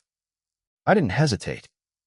I tapped the right side of my screen and activated my unique destiny ability, Heaven-Defying Fate Change. A faint, dark gold light flickered deep in my character's eyes. The threads of time and causality began to unravel before me. I started scanning every possible encounter and trigger associated with Dr. Chow. The system text flooded the screen. Chapter 14, The Medicine King Trader. I saw everything. First, there was the Medicine King Trader path. This man wasn't Chao Qing. His real name was Pang Bufan, a core disciple of the Medicine King Valley. He had stolen a forbidden book called the Blood Spirit Pill Essence and gone into hiding. If I reported him, I'd get massive reputation and a high-level martial arts manual. But if he found out, he'd hunt me forever. Second, the Blood Spirit Pill Essence path. He was obsessed with refining blood pills, but couldn't get the technique right. If I helped him succeed, I'd gain his favor and potentially learn high-level blood alchemy. Third, the Poison Master Inheritance. This was a tiered path. At 20 favor, he'd teach me basic medicine. At 60, I could become his apprentice. At 80, we'd study the Forbidden Blood Manual together. The power of my talent was terrifying. Other players like Feng Wuya probably had to guess their way through the game, but I could see the hidden strings of fate. However, the first option was useless to me. The Medicine King Valley was far to the north. They couldn't help me now. I had only one choice. I had to cling to this old monster's leg and make myself useful. Dr. Chow frowned, clearly annoyed by my silence. He probably thought I was an idiot. I quickly snapped out of it and bowed deeply. "I am Chen Siming. Greetings, great physician." Dr. Chow froze, then let out a series of eerie, cackling laughs. "What an arrogant name. Thinking of fate? No wonder your body is so frail. Your heart is higher than the heavens, but your life is thinner than paper." He lost interest in me immediately and waved a hand. "Enough. Wait over there. I'm starting a new batch, and I'll be using your blood." The other servants in the room visibly relaxed. They looked at me with pity, but also a hint of sick relief. I knew then that there was no breathing room in this manner. To stay alive, I had to fight for every second. I looked at the 2 steamed buns in my inventory. I needed strength. I wolfed them down. My hunger vanished, and my stamina recovered. I barely had time to taste the flour before Dr. Chow grabbed me. His hand was like an iron eagle's claw, bony, but impossibly strong. He dragged me toward the towering furnace. The heat was immense, rolling off the metal in waves. He tossed a rusty kitchen knife at my feet. "Fill a bowl with your blood," he commanded. The game gave me 3 choices. 1. Fight him. Strike the old ghost while he looks weak. 2. Cut my wrist.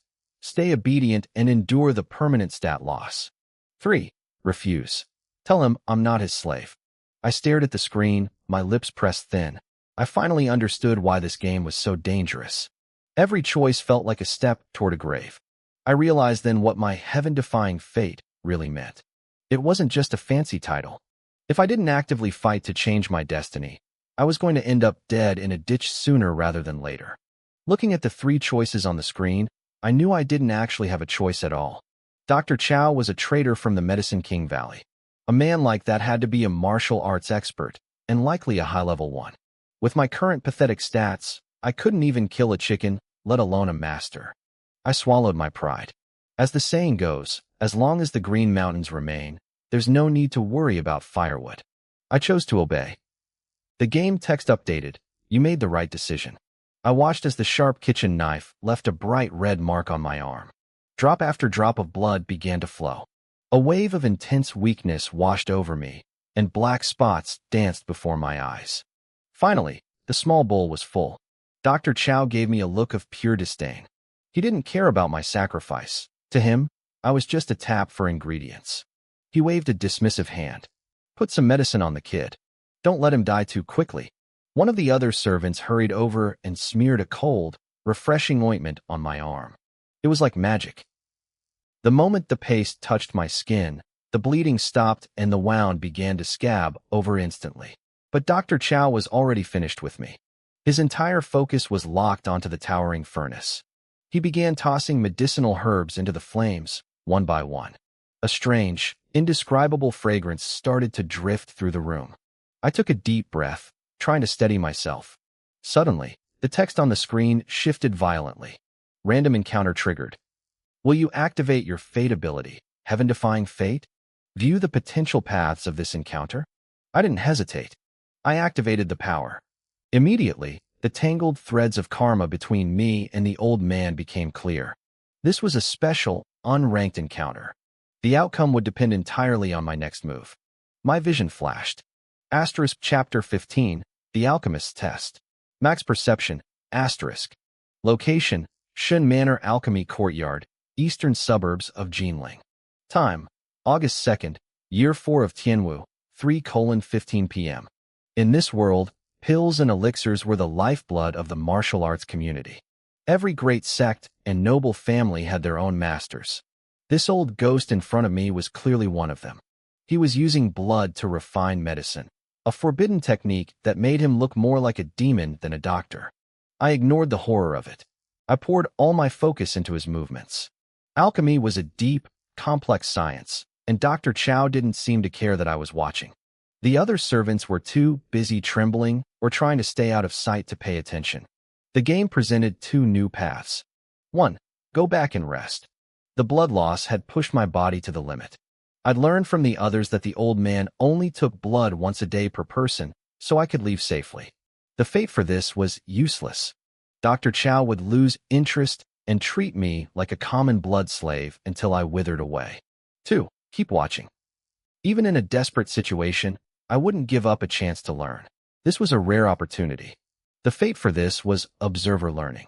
Based on my perception, I could gain a professional skill and experience. My eyes lit up. There was always a way out if you looked hard enough. I immediately went into my character menu. I took the 3 attribute points I had saved from my jade pendant and dumped them all into perception. Then, acting on a hunch, I started reciting the Leaping Dragon manual in my head. To my shock, it worked. The hidden current buff from the manual applied to any martial art or skill related to water. In alchemy, the 5 elements, gold, wood, water, fire, and earth, are all interconnected.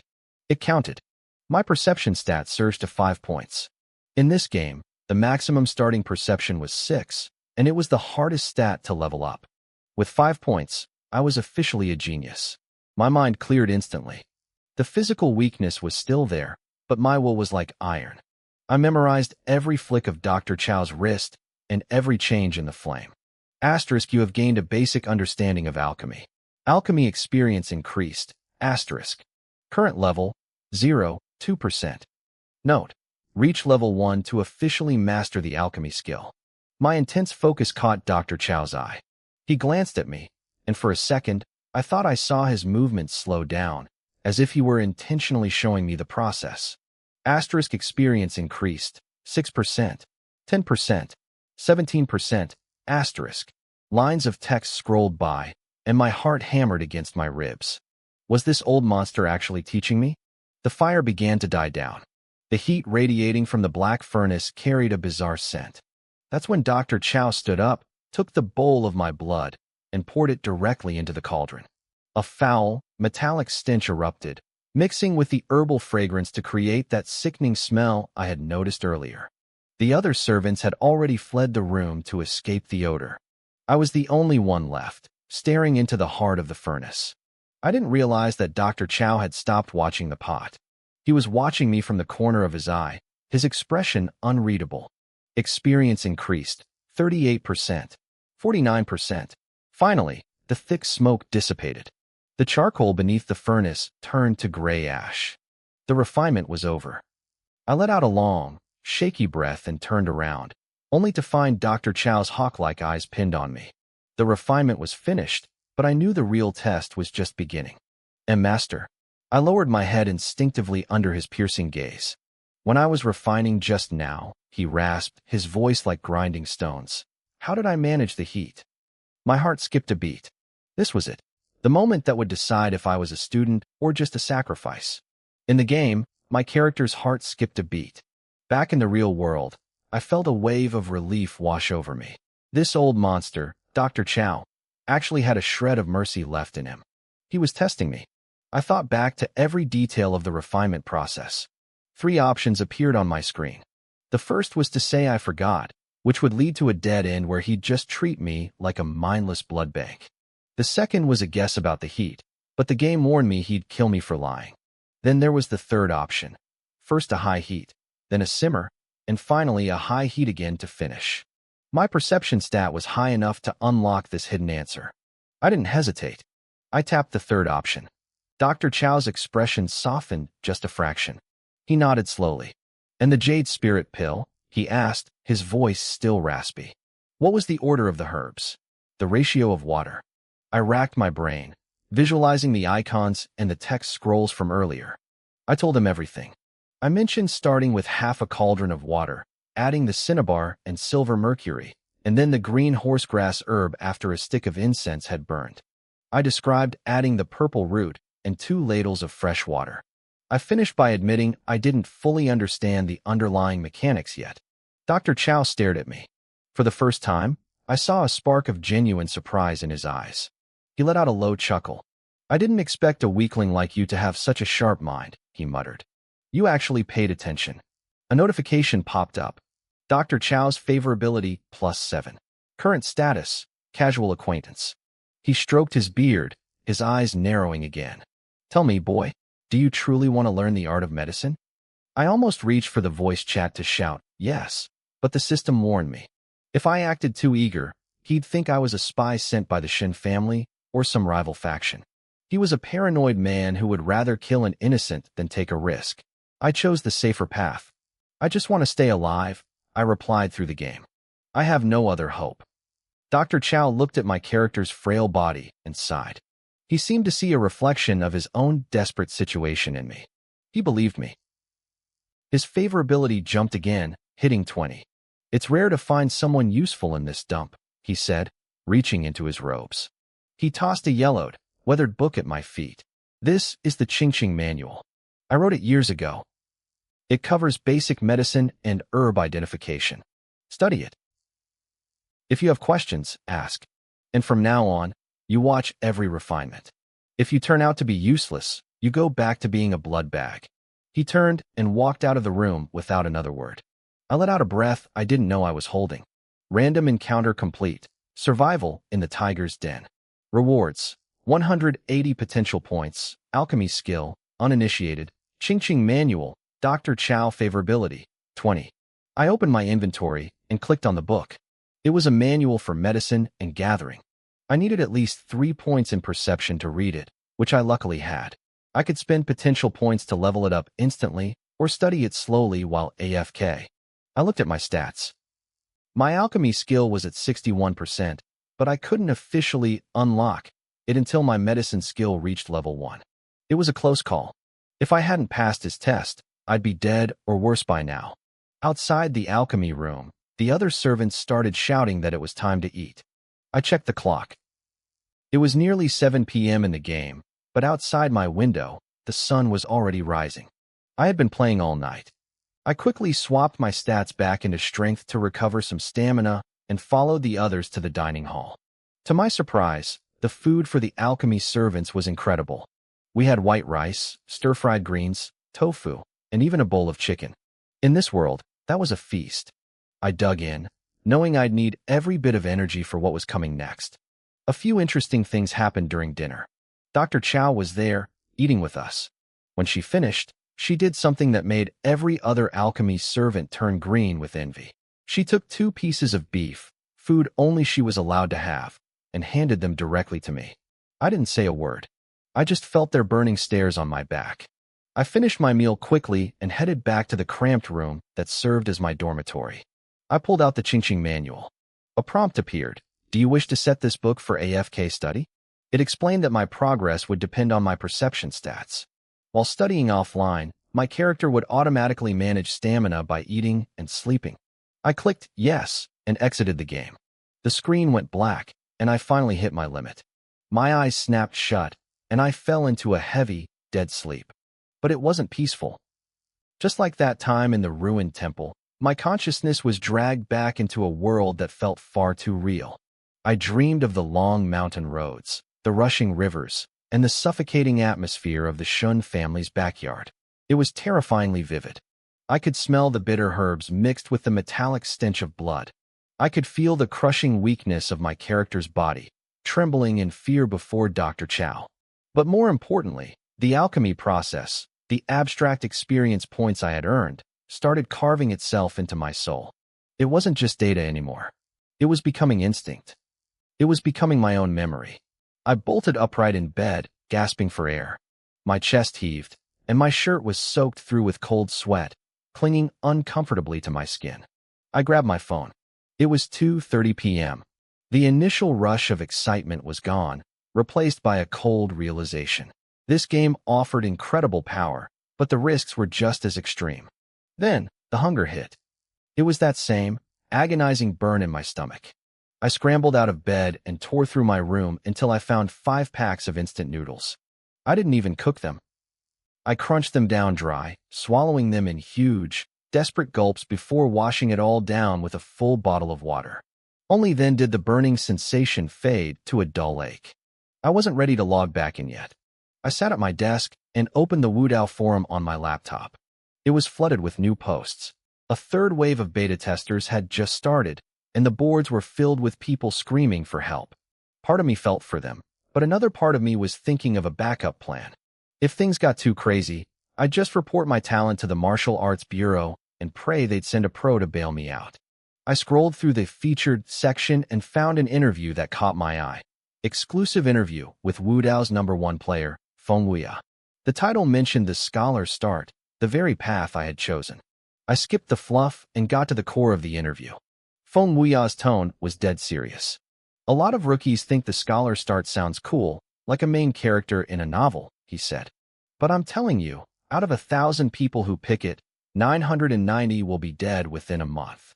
If you die and get a second chance, do not pick it unless you are 100% sure of what you're doing. He explained that Wudao wasn't just a game. It was a world with its own brutal logic. The scholar start didn't mean you were just a student. It meant you were carrying a token or a secret that linked you to one of the great Qin dynasty's most dangerous hidden organizations. We were talking about imperial spies, foreign agents, ancient cults, or the remnants of wiped-out sects. From day one, these factions are tracking you down. You get a 1-month grace period before they come to collect. Some players think they can just hide inside a big sect for protection, but Fengwuya shut that down. Sects don't feed people for free, and they won't protect a low-level disciple if a powerful assassin group comes knocking. They'll just kick you out to save themselves. I stared at the screen, my mind racing. Hidden organizations. I closed that thread and opened one about power levels. The first major realm in Wudao is body refining. It has 6 stages: refining flesh, tendons, skin, bones, organs, and finally, marrow. Each stage grants permanent boosts to strength, agility, or constitution. You can level these up through manual practice or by spending potential points, but those points are incredibly rare. The quality of your training manual determines how much your stats actually grow with each breakthrough. I sat there in the silence of my room and slowly closed my laptop. Feng Wuya's words echoed in my head. I had a month. 1 month before the shadows of this world came looking for me. I needed to get stronger, and I needed to do it fast. I sat in the darkness of my room, the silence heavy around me. Everything I had just read on the forum confirmed my worst fears. The sword of Damocles wasn't just hanging over my head. I could now see the razor-sharp edge of the blade. Who was behind me? What organization did I belong to? What kind of martial arts did they practice? I didn't know, and honestly, I couldn't afford to care yet. I was a realist. I had managed to get a foothold in the Shun family's alchemy lab, but whether I'd even survive the week was still a mystery. Why worry about a month from now when I was starving today? My priority was simple. I had to suck up to that old man, Dr. Chow. If I could get him to teach me his skills, I might actually stand a chance. I took a deep breath, pushing the fear of hidden cults and assassins to the back of my mind. My eyes regained their focus. I picked up the tablet, stared at the blood-red icon on the screen, and pressed down hard. Welcome back to the world of Wudao. The text scrolled by. It was August 3rd, the 4th year of Tianwu. I was in a side room of the alchemy lab in the Shun family estate, eastern suburbs of Jinling City. I opened my eyes on a crude straw mat. Outside, the world was still pitch black. I checked my progress from the night before. By studying the medical manual, the Qingqing records, I had gained 15% progress. My medicine skill was at level 0, 15%. My gathering skill was at level 0, 10%. The sun was just beginning to peek over the horizon, but my weak, frail body was already wide awake. I had only managed to read for 4 hours last night before collapsing from pure exhaustion. It hadn't been a restful sleep. I kept dreaming about the text, wondering if I was still reading even while I drifted off. While the other alchemy boys were still snoring, I heard a noise in the courtyard. I crawled over to the door and peeked through a crack. Under the hazy moonlight, Dr. Chow was standing in the center of the yard. He was holding a bizarre, twisted pose that looked like a cross between a tiger and a bear. I only watched him for a second, but his gaze snapped toward me like a blade. He sensed me instantly. He dropped the pose and stood still. I knew what he wanted. I cautiously pushed the door open and stepped out. Dr. Chow stared at me, his eyes cold and judgmental. "How was your reading yesterday?" he asked. His voice was freezing, like he was interrogating a prisoner. My heart skipped a beat. Medicine was my only leverage in this lab. It was the only way to earn his trust and, more importantly, the only way to get permission to leave this estate. I needed to go fishing, I needed to grind, and I needed to find the Wanli Hall of the Golden Dragon Society before my month was up. I looked at the system prompt. My natural aptitude was only 3, a pathetic ceiling. If I relied on my own brain, I'd be dead long before I mastered that book. I didn't hesitate.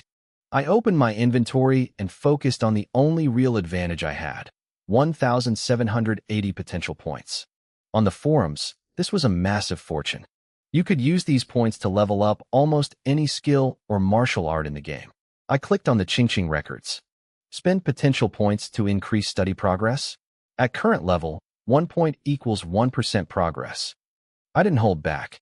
I dragged the slider all the way. I dumped 85 points into it instantly. The notifications flashed rapidly. My study progress hit 100%. My medicine skill leveled up to level 1, beginner. My gathering skill jumped to 66%. It had taken me 8 hours of agonizing study just to get 15%. Now, with 85 points, less than what I get from a couple of basic random encounters, I had done 6 times that work in a heartbeat. I finally understood why the veterans on the forum called potential points the most valuable resource in the game. I checked the book again. To reach level 2, the cost had doubled. Now it was 2 points for 1% progress. I had enough points to keep going, but I stopped. Reaching level 1 in a single night was already borderline miraculous. If I pushed too far, I'd look suspicious. "Well then," Dr. Chow said, his voice cutting through my thoughts. "Let me check your progress. Let's see if you've been lazy." I let out a quiet breath of relief. I felt calm as the question started. It wasn't a fake confidence. The knowledge was actually in my head now. From identifying basic herbs to reading pulses and tongue coatings, I knew my stuff. I answered everything fluently. He threw in a few advanced questions about acupuncture and pressure points that were clearly beyond the scope of the book, which I didn't answer. But instead of being disappointed, a glint of genuine admiration appeared in his eyes. He was satisfied. More than satisfied. After a few more tests, he nodded. The cold, gloomy expression on his face softened. For the first time, he looked at me like I was one of his own. Favorability with Chao Qing increased by 10. Current status, like old friends. Not bad, he said, stroking his beard. To digest that book so thoroughly in one night. You have talent, boy. And clearly, you worked yourself to the bone. He paused, his eyes scanning my thin frame. But remember, your health is the foundation of everything. Your studies and your martial arts. Your body is incredibly weak. You lost too much blood yesterday and didn't rest properly. If you keep going like this, you won't survive a year. His words sent a chill down my spine. I didn't even stop to think. I dropped to my knees right there in the game, my character bowing low. I begged him to save my life, promising to work like an ox or a horse for him, no matter the cost. A faint, strange smile played on Chao Qing's lips. He told me he didn't need an ox, just for me to remember to balance work and rest in the future. But since I had knelt, he admitted he wasn't a stingy man. He mentioned a physical conditioning technique passed down by a grandmaster of his sect. It had zero combat power, but with hard work, it could mend a broken body. He warned me it was easy to learn, but nearly impossible to master, and told me not to get obsessed. Many geniuses had failed to reach the peak of this art. The moment the text scrolled by, I felt a surge of pure ecstasy sitting behind my screen. Martial arts. I was finally seeing real martial arts. This was my path to the extraordinary. Chao Qing tossed me a small, palm-sized booklet and turned to leave. His voice echoed back, telling me to rest and that I wasn't needed for alchemy today. I stood there stunned, catching the book. I didn't look at it immediately. Instead, I bowed deeply toward his retreating back and thanked him. Only when his footsteps faded into the other room did I finally look at the yellowed pages. The title read, Wu Qin Shi, The 5 Animal Frolics. A notification popped up, Chapter 19, The Heaven-Defying Technique. Comprehension +1. My heart sank a little. Wu Qin Shi? That didn't sound like a legendary martial art. It sounded like something old people did in the park. I clicked the item in my inventory to check the details. It was listed as a curious art book, created by a grandmaster and refined by doctors. No lethality. It was strictly for strengthening the body and clearing the mind. To learn it, I needed basic medical skills and a comprehension stat of at least 3. A curious art for health? I remembered seeing this term on the forums. Between this and the blood spirit pill essence I'd heard about, these were rare, non-combat abilities in Wudao. They were incredibly scarce and usually had magical effects. If Dr. Chao was willing to betray his sect for something similar, this couldn't be trash. I pushed my disappointment aside and clicked Learn. Asterisk success. Wu Qin Shi. Level 0, 1% progress. Asterisk. The technique was split into 5 styles. Tiger for hunting, bear for rooting, crane for stretching, ape for wit, and deer for agility. It was easy to start, but the description emphasized that reaching mastery was brutal. Every time I leveled it up, I could choose one animal to mimic. The first time I completed a cycle, I get a permanent attribute point, but only if that specific attribute was currently at 1 or lower. The second level worked for stats at 2 or lower, and so on. My eyes nearly popped out of my head. Old Chao was a cold, suspicious snake, but he had given me exactly what I needed. For a normal player who started with 5 or 6 points in a stat, this book was useless garbage for the first few levels. But for me, my stats were bottomed out. I was a glass cannon without the cannon. If I could just get my body back to the level of a normal human, my heaven-defying fate, talent would make me unstoppable. My resentment over the permanent health loss from earlier vanished. I honestly wanted to reach into the screen and kowtow to the old man. I didn't hesitate. I opened my potential point menu. Let's see how far this goes, I muttered. It cost 5 potential points to increase progress by 1%. I had over 1,000 points saved up. I dragged the slider to the max, burning 500 points instantly. Asterisk level up. Wu Qin Shi. Level 1. Beginner. Asterisk. A strange sensation washed over me, a flash of insight into the spirits of the 5 animals. The screen showed 5 silhouettes: tiger, crane, bear, ape, and deer. I had to choose one for my first stat boost. Normally, it wouldn't matter which one I picked because my talent allowed me to swap attributes anyway. But the forums said that every improvement in Wu Dao had a direct impact on the real world. Swapping stats in-game wouldn't change how the breakthrough felt in reality. I looked at the ape. I was stuck in a dorm room playing games. I didn't need raw strength or agility right now. But comprehension? That would speed up my medical studies in the game and probably sharpen my mind in real life. I clicked the ape. Asterisk, you have gained a deep understanding of the ape style. Your comprehension is less than or equal to 1. You have permanently gained 1 point of comprehension. Current comprehension, 1. Asterisk. I almost cried. I'd never been this emotional over a game stat before. But with my heaven-defying fate debuffs, I was barely surviving. Without my high-level gear, I would have died of exhaustion or hunger in that ruined temple hours ago. Every single point was a lifesaver. I checked my remaining potential points. 1,195. Keep going, I whispered. But the next prompt stopped me cold. To reach level 2, the cost had jumped from 5 points per percentage to 20. I needed 2,000 points for the next level. I was short. It made sense, though. According to the forums, potential points were the most valuable resource in the game. Most people spent them all just trying to learn basic medicine or low-level kung fu. I'd have to grind more to get that next point. I knew the grind was unavoidable. In this game, you had to personally put in the hours for AFK training to see any real results. I clicked on the 5 animals style practice option. The game asked if I wanted to set it as my active training. This was a physical skill, so my bone structure stat would determine how much experience I gained. The prompt warned me that my character would follow a cycle, training until stamina ran out, eating, and sleeping to recover. I checked my stats and activated my heaven-defying fate talent. I shifted all my attributes into bone structure, expecting a decent boost. But when I looked at the screen, I froze. My bone structure was only at 3. I blinked, confused for a second, then it clicked. I was wearing my family heirloom jade pendant. The pendant gave me a +1 bonus to bone structure, strength, and agility, but only if those stats were 3 or lower.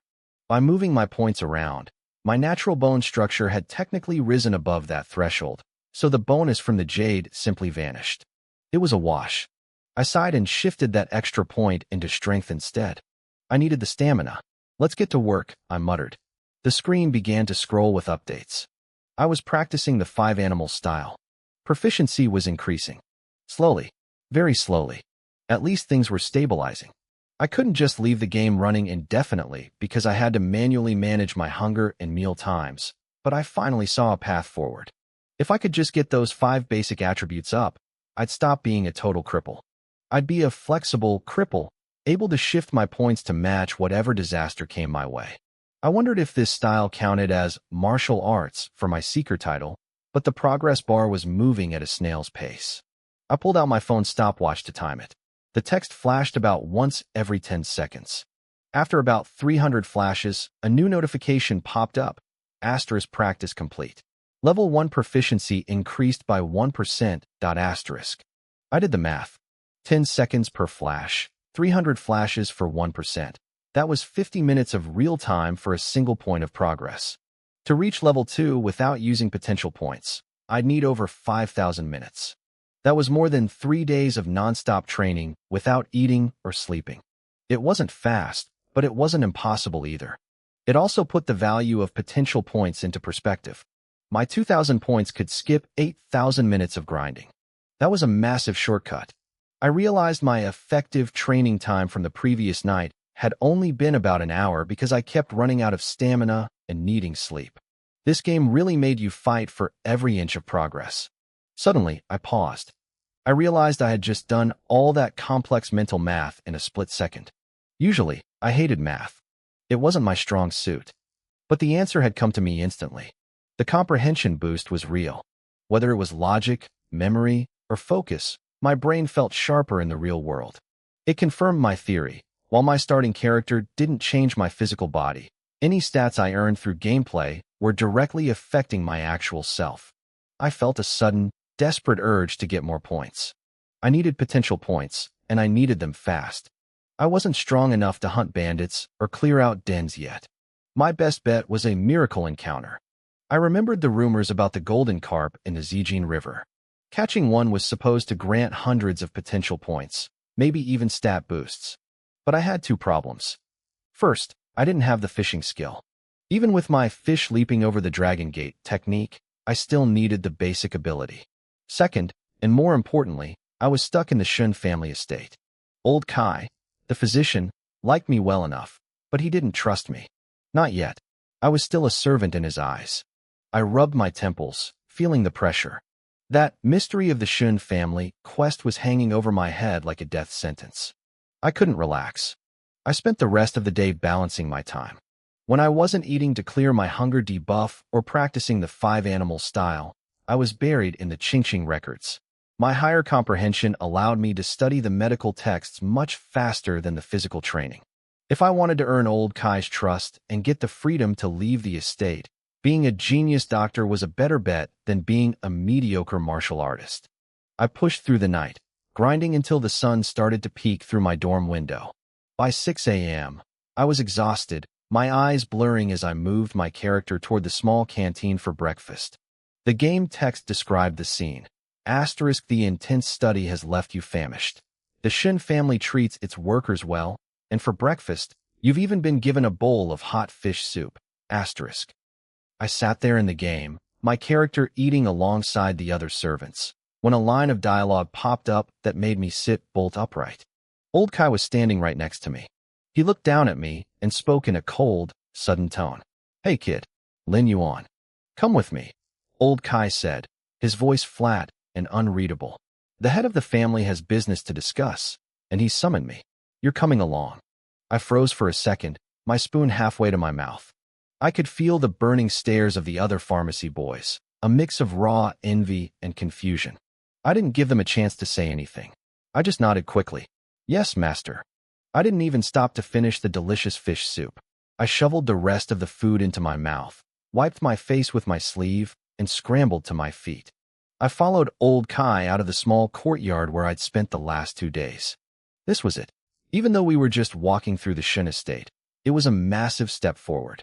More importantly, if I could map out the entire mansion, I could trigger a change fate event. I knew Old Kai had 2 Earth-grade encounters hidden on him. A family as powerful as the Shun clan had to be sitting on a gold mine of potential points. The thought of those points cleared my exhaustion instantly. I was wide awake. As we walked, servants and guards bowed to Old Kai. Their faces were tight with a mix of respect and genuine fear. I followed half a step behind, taking in the scenery. The estate was breathtaking. Pavilions, lakes, and winding corridors that seemed to go on forever. It was a different world. Old Kai noticed me looking around. "There's nothing to see here," he grunted. "Just worldly junk. You've got talent, kid. You're smart, and more importantly, you're hardworking. I've been watching you." I looked at him, surprised. I hadn't realized he'd been paying that much attention to my grinding. He let out a short huff. "Everyone in this house thinks I'm a hermit or a butcher. They think the boys who come to my pharmacy don't last long. What they don't know is that I give every one of those idiots a chance. Every time I take blood, I give them an opening to ask questions, to learn. If they learned even 10% of my alchemy, they could rule this city." He glanced back at me, his eyes sharp. "But those wastes, they're too scared to even look at me. In this world, if you don't fight for yourself, no one will care when you're stepped on like an ant. You, though, you've got guts." I lowered my head respectfully. "I just want a way to survive, master." Old Kai sighed, a heavy, weary sound. "Don't we all?" We reached a grand courtyard in the center of the estate. The outer manager, the same arrogant guy who had treated me like trash when I first arrived, was waiting by the door. His mustache twitched nervously as he bowed to Old Kai. "Dr. Kai, you've arrived. The master, the young lords, and the third madam are all waiting inside." Then his eyes landed on me. His face went pale. "Doctor, who is this?"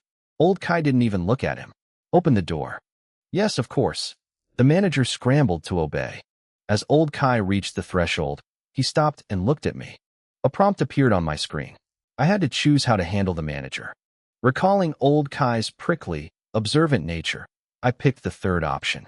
I turned to the manager with a bright, fake smile and bowed. Thank you, manager. If it wasn't for you, I never would have met my master. Old Kai gave a small, satisfied smirk and stepped inside. I realized then that he already knew exactly how I'd entered the family and who had sold me out. He was testing my loyalty and my wit. I followed him in, catching a glimpse of the manager's face. He was dripping with cold sweat. Inside, 5 people were seated. I quickly matched them to the manager's list. The old patriarch, 2 stern-looking middle-aged men, a beautiful woman, and a handsome young man. Dr. Kai, you're here.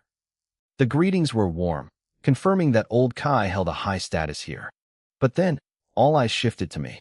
Old Kai, who is this? The patriarch asked. Old Kai sat down slowly. I've been in the Shin house a long time. I'm getting tired. I want out. The room went silent. One of the middle-aged men started to protest, but old Kai cut him off. Relax. Our deal isn't over. You promised me a pharmacy in Jinling City. When I move there, this kid will be your point of contact. If you need anything from me, talk to him. The pressure in the room spiked. Everyone was staring at me now. The patriarch remained calm, smiling faintly. The 2 younger men looked me over, one serious, one friendly. The young master looked indifferent. But the third madam? She looked at me with a strange, lingering appreciation. I see, she purred. A talented disciple. He certainly looks the part. Old Kai waved her off. He's just someone who isn't an eyesore. Now get to the point. Why am I here? The patriarch leaned forward. It's about the Golden Dragon Society. My son reports that the heads of the Wanli, Nujio, Jujing, and Shungue halls have all returned to Dragon Island. They're planning something big. It likely involves the Great River Ceremony being held by the Chao Gang in 3 months. My heart hammered against my ribs. The Golden Dragon Society? The Wanli Hall? This was getting deep. But before I could hear more, old Kai gestured for me to step back. The high-level talk was for them. I was just the messenger in training. For now, I walked out of the inner hall and back toward the front temple. The steward was still guarding the door. When he saw me, his entire demeanor shifted. He rushed over, grabbing a chair and placing it right in front of me with a deep bow. Young master, please, he said, his voice dripping with false kindness. Don't just stand there. Sit and rest. I waved him off, my eyes narrowing. What is the meaning of this, Manager Shun? I'm just a pharmacy boy. My life could end at any moment. Why all this respect? His face twisted in fear. Without warning, he raised his hand and slapped himself hard across the face. Young master, please calm your anger. Shin Fu was blind. I have the eyes of a dog. As he continued to slap himself and plead for forgiveness, I didn't stop him. Instead, I activated my fate ability, heaven-defying change. I needed to see what secrets this man was hiding. A list of fixed encounters appeared in my mind. One entry caught my eye: embezzlement. The prompt told me that Shin Fu had been skimming off the top of the Shun family's business for years. He hid his fortune in a stone lion pedestal by the Qinhuai River in the southern part of Jinling City.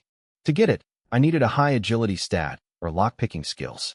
If I broke in, I'd find anywhere from 200 to 1,000 silver taels. My heart skipped a beat. 1,000 silver? On the Wudao forums, 1 silver tael traded for 10,000 Dragon Country credits. 200 silver was 2 million. 1,000, that was 10 million in cash. Even if I sold my parents' house, I wouldn't have that much liquid money. With that kind of capital, I could hire other players or high-level NPCs to protect me from the deadly trial coming at the end of the month. I looked at Shin Fu again, but this time, I was smiling. I patted his shoulder. Old Shun, relax. If it weren't for you, I wouldn't have met Mr. Chow or had this opportunity. You're my benefactor. Why would I blame you? Shin Fu let out a massive sigh of relief. You are truly magnanimous, young master. A small person like me doesn't deserve your grace. But please, let me show my sincerity. You'll surely soar to great heights under Mr. Chow. A notification popped up. Asterisk Shin Fu has gifted you 10 silver taels. Do you accept? Asterisk. I took the money immediately. Shin Fu smiled, but a secondary prompt flickered. Shun Fu's favorability. -10, indifferent. I sneered internally. The old fox was acting, but his heart was cold. As dusk fell, old Kai, or Chao Ching, as I now knew him, finally stepped out of the inner room. It was time to leave. As we walked, a choice appeared. I chose the third option. "Sir," I said, holding out the small red cloth bundle. "Shin Fu gave me this just now." Chao Ching glanced at the bundle. His face remained icy, but the corner of his mouth twitched upward. "If he gave it to you, keep it. You'll be dealing with people like him often. Get used to it." Asterisk favorability with Chao Ching, +9. Current status, like old friends, asterisk. I took the chance to ask about the Golden Dragon Society. Chao Ching explained that they were a local gang controlling the waterways around Danyang, operating out of Golden Dragon Island. They were actually a branch of the massive Chao gang. Then I asked about the Great River Ceremony. Chao Ching chuckled, looking at me like a curious child. "You're young, so it's natural to like a spectacle. It's a competition hosted by the Chao gang. Every major power sends a boat with 50 sailors and one captain. Half the crew rows, the other half fights. It's a race and a brawl all at once. The goal is to see who hits the finish line first." He told me that only those under 25 could participate. It was a way for the Chao gang to scout young talent. "Will the people they scout really be loyal?" I asked. Chao Ching laughed coldly. "Who would dare be disloyal? The head of the Chao gang is the sea-settling Dragon King. They say he's half a step away from becoming a land immortal with a lifespan of 300 years. Their secret technique, the vast river returning to the sea, is a supreme martial art. No one who works the water would turn down a chance to learn that." I felt a surge of envy. A water-based supreme art? That sounded like the perfect upgrade for my fish leaping through the Dragon Gate technique. But Chao Ching quickly crushed my dreams. "Don't get ahead of yourself," he grunted. "To even be a lowly rower in that ceremony, you need to be at least at the bone-refining stage. With your skinny frame? Forget it." I shrunk back, then remembered our earlier conversation. "Sir, are we really moving out of the Shin house?" "Yes," he said, "unless you don't want to." "I'm more than willing." I blurted out. Freedom was finally within reach. A faint smile touched Chao Ching's eyes, but his voice stayed stern. "Don't be too happy. If I catch you slacking on your medical studies, I'll kick you out to beg on the streets. I don't keep useless people." "I won't let you down, sir." We left that night. I watched the screen as my character followed Chao Ching into a carriage. By dawn, we had entered the gates of Jinling City. I didn't have time to explore the bustling streets before Chao Ching led me to a small courtyard near the east gate. Exhausted from the journey and the mental strain, I set my character to AFK once we found our rooms. Back in the real world, I collapsed into my bed and fell into a deep sleep. And then, the dream returned. The clear water, the rhythmic movements, and the strange, ancient power flowing through my limbs. I was back in the world of Wudao, even in my sleep. The knowledge flooded my brain like it was being shoved in with a crowbar. In my dreams, I was back by the water, washing my face over and over, each motion etching the information deeper into my mind. By the time I started to wake, the medical theories felt as natural to me as if I'd been studying them since I was a child. A sharp pounding on my door startled me awake. It wasn't an assassin or a game phantom. It was just the delivery driver with my breakfast. I'd learned my lesson over the last few days. If I didn't set an alarm for food, I'd forget to eat entirely. As I shoveled breakfast into my mouth, I avoided the forums and focused on my mental checklist. I had a lot on my plate. I needed to deal with Old Chow, find the true cultivation treasure fish in the purple gold box, and track down the heavy treasure silk pouch on Shinfu. But most importantly, I had to remember the date. On the 1st and 15th of every lunar month, I had to return to my starting point to claim that Earth-grade mysterious offering. That alone was worth over 1,000 potential points. It was the key to my fast-track growth. But for today, the priority was simple: level up my medicine and find a way to go fishing. The treasure fish was a repeatable miracle, once a week, and I wasn't about to miss out on that kind of value. I finished my morning routine and logged back into Wudao. The screen flickered to life. Location: Jinling City, Eastgate, backyard of the Shun family pharmacy. The in-game time was the morning of August 4th. My character opened his eyes on a hard wooden bed. I checked my stats from the night before. My clear water technique was at level 1, 17%, and my 5 animal frolics was at level 1, 14%. Having that extra point in comprehension was already paying off. The study speed was noticeably faster. Still, I wasn't satisfied. A whole day of grinding and playing the sycophant had only gotten old Chow's favorability up to 39. The old man was stubborn. I knew 40 was the magic number to start learning medicine and alchemy properly, but I needed to hit 60 to become his true disciple. Why bother with him instead of joining a big guild like the Golden Dragon Society? Because I knew something the other players didn't. Old Chow was a core disciple of the Medicine King Valley. There was a famous rhyme on the forums. The Medicine King is the soul master, don't provoke him. That valley was legendary. If Old Chow could steal the blood spirit pill essence and evade their pursuit for years, his martial arts had to be top tier. Learning from him was dangerous, but the payoff was way higher than joining some local gang. I looked at my potential points, 1,195. I didn't hesitate. I dumped points into the Clearwater manual. A notification popped up, spend 166 points to upgrade Clearwater to level 2. I clicked yes. A torrent of pharmacological knowledge rushed into my mind. My medicine skill hit level 2, and my gathering skill bumped up to level 1. Before I could savor the feeling, a voice barked from outside my room. Kid, the sun is high, and you're still in bed. I scrambled out of bed and rushed to the door. Old Chow was standing there, frowning deeply. Early to bed, early to rise. That is the way of man. Why are you so late? Forgive me, master, I said, bowing slightly. I spent the night studying the medical text you gave me. I had a sudden breakthrough and couldn't sleep. Old Chow squinted at me, skeptical. A breakthrough? Fine. Let me test you. If I find out you're lying, you can crawl back to the Shin family. He started firing off questions, testing my knowledge of pulses and herbs.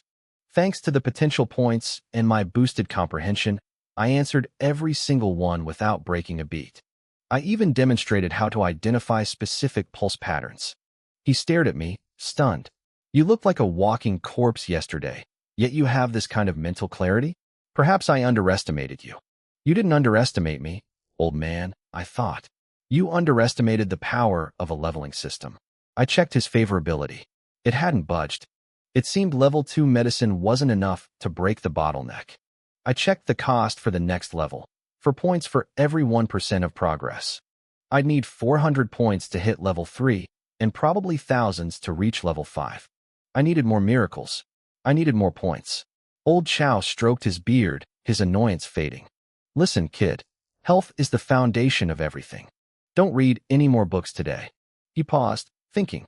The move from the Shin pharmacy was rushed. I left some herbs and sundries in their storage room. Go back and fetch them for me. I nodded eagerly. This was exactly what I needed.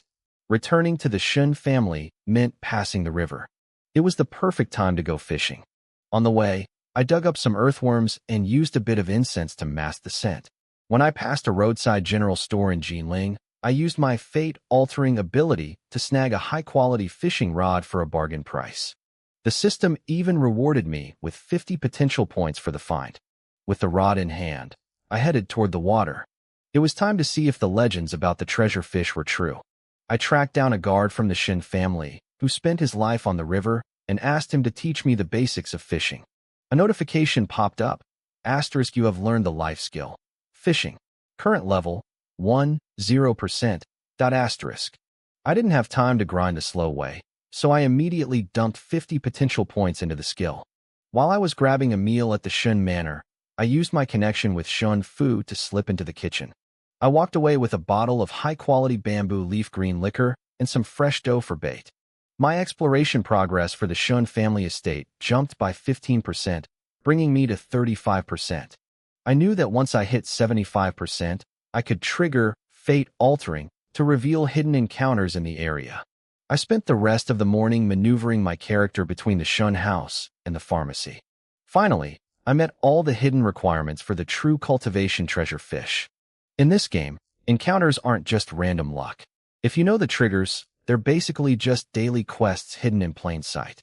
My stamina was full, and my belly was packed with Shun family food. It was time. I clicked the map button for the Zijin River. A prompt appeared. Asterisk, do you wish to travel to the Zijin River? Requires a boat or swimming skill, asterisk. I clicked yes. The screen described the rushing waves. I quickly redistributed my attribute points into strength and agility. I activated the fish leaping over the dragon gate technique, giving me a +2 bonus to my agility checks. I spent 10 minutes, 1 stick of incense in game time, swimming against the powerful current until I reached the 3rd section of the river. I leaped out of the water and onto the bank. I unpacked my gear, baited the hook with the dough soaked in liquor, and carefully tied the scholar's copper coin to the line as a weight. I cast the line and waited. The weather was perfect. The morning sun dried my soaked robes as I stared intensely at the fortune icon on the screen, waiting for a bite. An hour passed. I started questioning my life choices. Who actually enjoys fishing? Doing it through text on a phone screen was even worse. There was zero feedback. Just as I was about to give up, the bobber twitched. My heart raced. I watched the icon until it started shaking violently. I didn't hesitate. I yanked the rod. A flash of silver broke the surface as a crucian carp landed on the grass. It looked to be about 2 pounds. My fishing experience ticked up to level 1%. I frowned. Of course, there were regular fish in the river too. The game gave me a choice, keep it or release it. I chose to release it. I didn't have a bucket, and carrying a slimy fish around would just be a nuisance. I watched it swim away, wondering if the game was mocking my mercy. I rebaited the hook and cast again. Just as I was settling back into the rhythm, a loud laugh echoed from the nearby reeds. Haha, little brother, what kind of fishing is that? You catch a fine carp like that, and just throw it back. An old ferryman approached in a small boat. He had tan skin and wore a straw hat, a typical local fisherman. The game gave me 4 dialogue options. 1. I felt like it. Mind your business. 2. I'm not fishing for fish. I'm fishing for loneliness. 3. I don't eat fish. 4. Custom input. I stared at the screen. None of the preset options were sane. I typed in my own response. My master told me there is a destiny for me here. That is why I have come. It was a calculated move. I didn't know if this old man was a friend or a foe. If I actually caught the treasure fish, he might get greedy. I needed to hint that I had a powerful backer. In this world, survival comes first. Destiny? Huh. The old man laughed, clearly skeptical. I've rowed these 50 miles of the Zijin River for years. I know every drop of water. There's no destiny here unless you're looking for the treasure fish, but a normal kid like you will never see one of those. I ignored him. He chuckled and rowed off into the reeds. I spent another hour pulling up ordinary fish and tossing them back. The sun began to dip toward the horizon. My stamina was dropping, and I was starting to doubt the guide. Then, I had a realization. I opened my character sheet and used Fate Altering.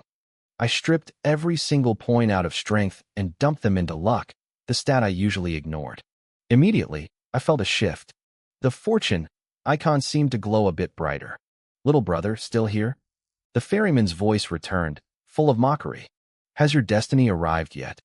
Right at that moment, the bobber vanished. It didn't just twitch, it was dragged under with violence. Beneath the shimmering water, a brilliant, golden light flashed. The treasure fish was on the line. Suddenly, a massive force surged through the rod. It was so strong it nearly yanked me into the river. I didn't have time to talk to the old man. I burned my points to swap everything back into strength and constitution. Even with my boosted stats, the rod bent dangerously. A golden-scaled fish, barely a foot long, leaped from the water. It possessed the strength of a grown man. I gripped the rod with everything I had, feeling the raw power of the creature trying to pull me into the depths. Holy, the old man gasped, his voice changing instantly. You actually hooked one. I heard the sound of his boat cutting through the water, moving toward me fast. The wind whistled past my ears as the tension in the line reached a breaking point. Suddenly, a sharp crack like a thunderclap echoed across the water. The massive force pulling me toward the river eased up just a fraction. Little brother, fishing isn't about brute force, the old man shouted from his boat. You have to walk the bank. Let him. Don't play tug of war, or your rod will snap before you ever win. A notification flashed before my eyes. I had gained a 15% experience bonus for fishing thanks to his guidance.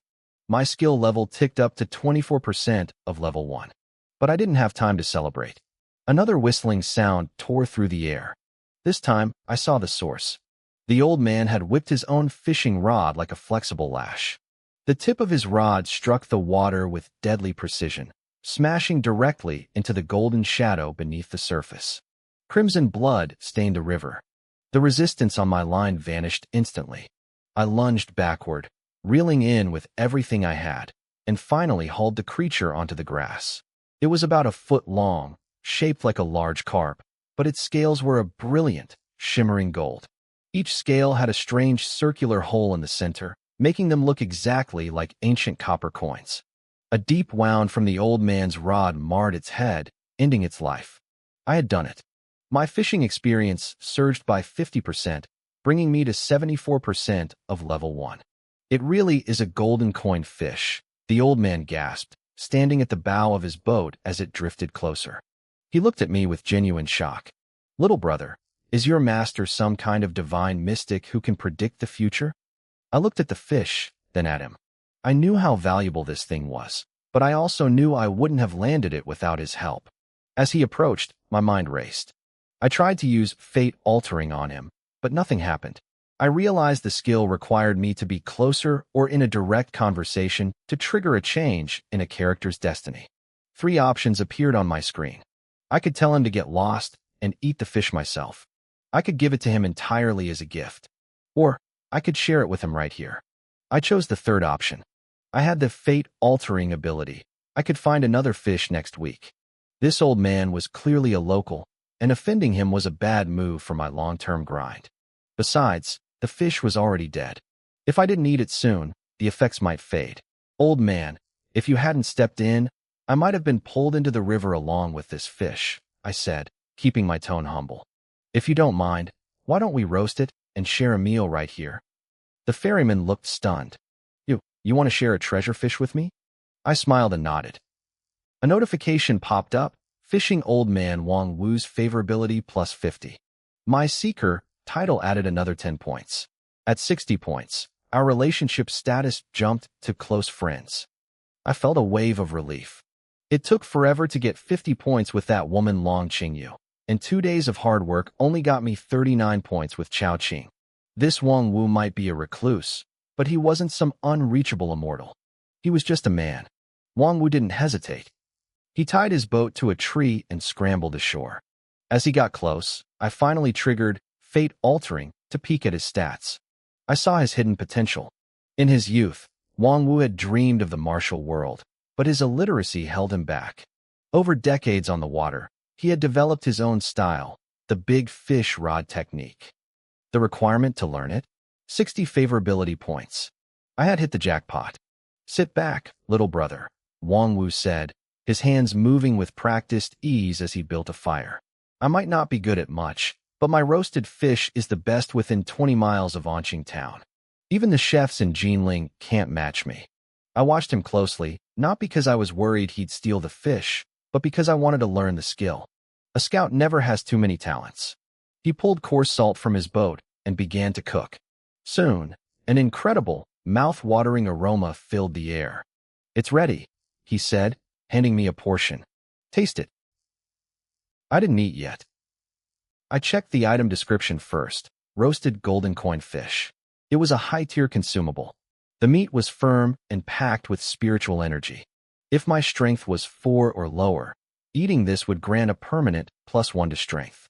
If my strength was between 5 and 8, I need to eat 3 fish to get a point. I felt a pang of regret. Permanent stat boosts like this usually only worked once. My dream of farming 1 point every week was dead.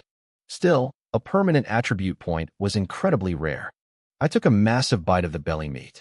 The fish melted in my mouth, turning into a flow of pure heat that surged through my internal organs. I broke into a sudden, drenching sweat. My body felt like it was on fire. System, base strength permanently increased by 1. As the heat settled, I looked at Wang Wu. It was time to see what else this old fisherman had to teach me. I had never felt anything like it. Power surged through my limbs, an endless supply of energy vibrating under my skin. That golden coin fish was pure medicine for the soul. The system notified me that I had completed the golden coin fish encounter. It was a repeatable event, meaning I could come back next week to trigger it again. More importantly, I gained 500 potential points. I nodded, feeling a deep sense of satisfaction. Between the permanent strength point and the massive experience boost, every second of grinding had been worth it. But the fish wasn't just a simple snack. After only a few bites, a violent heat began to circulate through my body. It was overwhelming. I hurriedly tossed the rest of the roasted fish to Wang Wu, who had been staring at it with hungry eyes. I couldn't sit still. I started pacing the riverbank, my movements becoming faster and more erratic. A status window popped up. You have entered a special state, surging blood and chi. Your stamina will not deplete. However, if this state lasts longer than 4 hours, you will suffer internal injuries. Wang Wu didn't touch the fish immediately. He watched me sprint back and forth and realized what was happening. Little brother, that's the blood energy of the treasure fish acting up. You need to vent it. Just let it all out. Vent it. How? I stared at the screen, frustrated. I was playing a game on a phone. It wasn't like I could go for a real run to burn it off. Thankfully, Wang Wu had a solution. Little brother, that fishing technique I used earlier, I developed it myself. If you don't mind it being a bit crude, I can teach it to you. My eyes lit up. Thank you for the guidance, elder. Haha, I'm just glad you don't look down on my humble skills, he chuckled. He picked up his fishing rod and snapped it through the air with a sharp crack. Look closely. A fishing rod is both a staff and a whip. It has the power of the wood and the flexibility of the line. Asterisk system. Fisherman Wang Wu is teaching you basic martial arts, fishing pole technique. Requirements. Strength 3+, perception 2+, asterisk. I broke into a cold sweat. Even for a basic skill, the requirements were steep. If I hadn't just eaten that fish, I wouldn't have met the strength requirement. I quickly allocated my points and clicked Learn. Actually, it wasn't as close as I thought. Because of my leaping dragon technique, I had a +2 bonus to my perception check for water-based arts. I needed an outlet for this heat, and Wang Wu's timing was perfect. I stood by the river, gripping the crude silver willow rod I'd found earlier. The tip whistled through the air. It felt like a whip, then a staff, then a spear. System, you have learned basic martial arts, fishing pole technique. Haha, your talent is incredible, Wang Wu praised, watching me. To learn my secret move just by watching, one day, you'll definitely be a famous hero in the martial world. The old man finally tucked into the fish, devouring every scrap until even the tail was gone. As he ate, his dark, weathered face turned a bright, angry red. This blood energy is fierce, he wheezed. If I'd had a chance like this when I was young, I might have joined a martial sect instead of wasting my life on the water. He didn't have long to reminisce. Soon, he was right there beside me, frantically swinging his own rod to burn off the energy. It was a bizarre sight, an old man and a young scholar, side by side on the Zhejiang riverbank, whipping the air like madmen. Under the influence of the leaping dragon technique, my progress was explosive. My experience in the fishing pole technique climbed by 10% almost instantly. I opened my skill list. A new white box had appeared in the previously empty external arts slot. Asterisk fishing pole technique, basic a style created from 40 years of fishing experience. Uses rods or long poles. Focuses on speed and coordination. Includes 2 moves, splashing the fish and piercing the waves. Asterisk. It wasn't a combat powerhouse, but it massively increased my fishing success rate and experience gain. It even gave a small damage bonus against aquatic enemies. I compared it to my leaping dragon technique and sighed. The difference was night and day. The basic skill had tiny decimal point bonuses, while my main technique was on a completely different level. Still, I wouldn't trade my current path for anything. As the sun began to set, the heat in my chest finally faded. The surging blood and chi state vanished. I looked at the sky and realized I had to get back.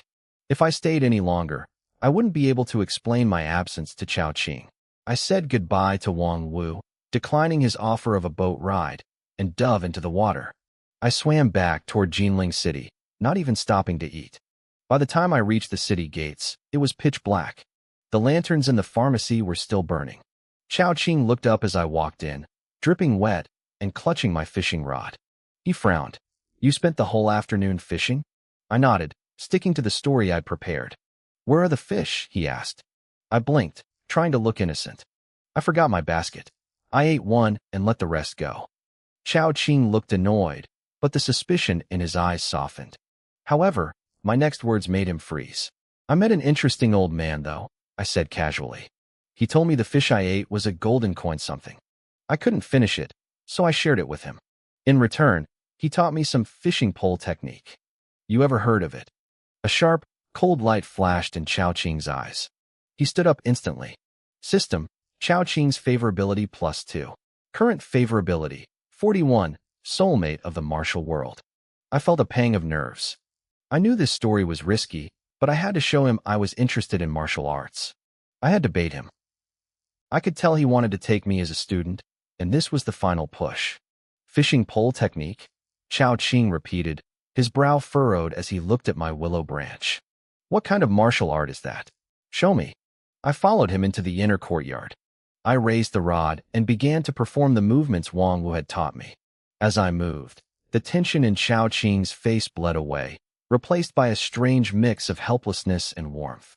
He looked at me, and for the first time, his gaze was truly soft. I stood there for a second, a bit stunned. I had come home late, expecting a lecture or a drop in favorability, but instead, the meter had actually gone up. Chao Qing was a mystery. Most NPCs like Shen Fu or Wang Wu felt like scripts, but Chao Qing felt real. He had moods, doubts, and a strange kind of warmth. Regardless of why, the favorability boost was a win. He didn't interrupt me. He watched in silence as I finished the 2 clumsy moves Wang Wu had taught me. When I finally stopped, he spoke with his usual calm. "Where did you learn such parlor tricks?" he asked. "If you have that much free time, practice the 5 animals play I taught you. At least that's good for your health." He paused, his expression softening. "But you actually caught a golden coin minnow? Your luck is incredible. That old fisherman was lucky too. A commoner getting a taste of a treasure fish is a rare destiny." I breathed a sigh of relief. The tension was gone. I decided to push my luck and ask about what I'd eaten. "Sir, what exactly is a treasure fish?" I asked. I felt a strange heat spreading through my body after I ate it. Chao Qing looked at me and began to explain. He spoke of a world much larger than I imagined. He told me that treasure fish were a type of spiritual beast. He spoke of legends where martial artists became earth immortals or even heavenly beings who could ride the clouds. It wasn't just humans, either. Certain beasts, birds of prey, and creatures of the water could evolve. Their flesh was incredibly beneficial to martial artists, but they were also deadly. "You were lucky," he said. "The golden coin minnow isn't aggressive. Some spiritual beasts are terrifying. There are even rumors of higher beings called divine beasts, or spirits born from ancient plants. But most of those are just stories for the tavern. Spiritual beasts, divine creatures, spirits." My heart raced. The world of the martial arts world felt more vast and dangerous than ever. I wanted to see it all. Chao Qing noticed the look in my eyes and immediately splashed cold water on my dreams. "Kid, don't think too much. With your current skills, just focus on medicine and tempering your body. Even if the top-tier internal arts of the river gangs were laid out in front of you right now, your body couldn't handle them." My excitement vanished instantly. I slumped my shoulders, feeling defeated. Chao Qing laughed at my dejected face. "All right, since I'm free today, ask me about the 5 animals play or your medical books. If there's something you don't understand, speak up now." A system prompt flashed. *, you have triggered guidance. You may ask the current character for instruction in martial arts or life skills. *. My eyes lit up. This was the real benefit of breaking 40 favorability points. In the Wudao forums, everyone knew that guidance was the rarest way to level up, second only to manual grinding or using rare potential points. I didn't waste the opportunity. I chose to ask about the 5 animals play. For the next hour, Chao Qing explained the core secrets and breathing patterns of the technique. System: experience in 5 animals play plus 8%. I asked again. Another hour passed. System: experience in 5 animals play plus 8%. When I tried to ask a third time, Chao Qing's brow furrowed. The ancestors of medicine walked the world to heal, and they created the 5 animals play as a foundation for the body. Medicine is the root, Physical arts are the supplement. Don't lose sight of what's important. I caught his annoyance and quickly switched gears. I pulled out the Qingqing manual and asked for his insights on medicine. System, experience in Qingqing manual plus 6%. That's enough for today, Chao Qing said, looking satisfied. Your comprehension is actually quite good. If you're confused later, ask me when I have time. And don't forget, we start refining pills tomorrow. Make sure you're there. He turned and left. I immediately pulled up my character panel.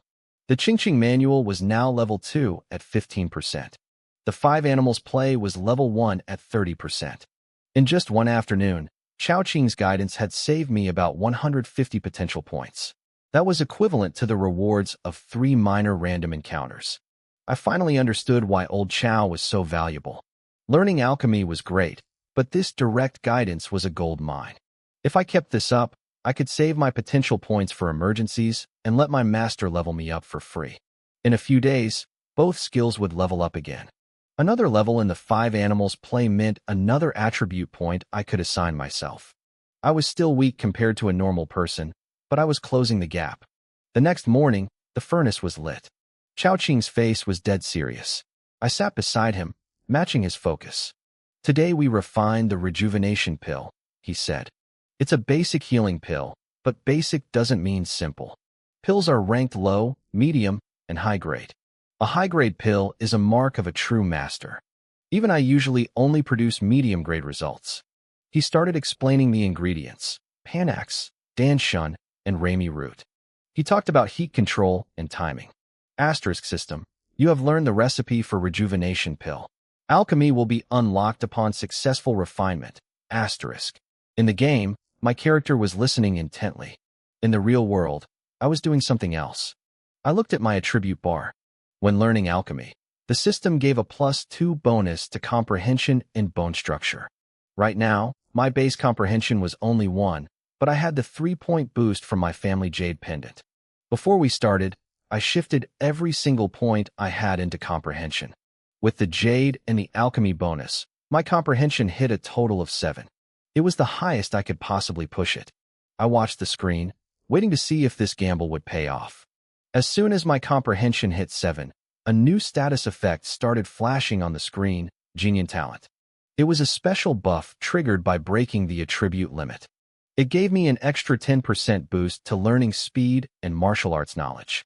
However, there was a catch. The system note explained that any temporary attributes gained through gear, pills, or skills, anything other than my base stats, would be halved once they crossed the limit.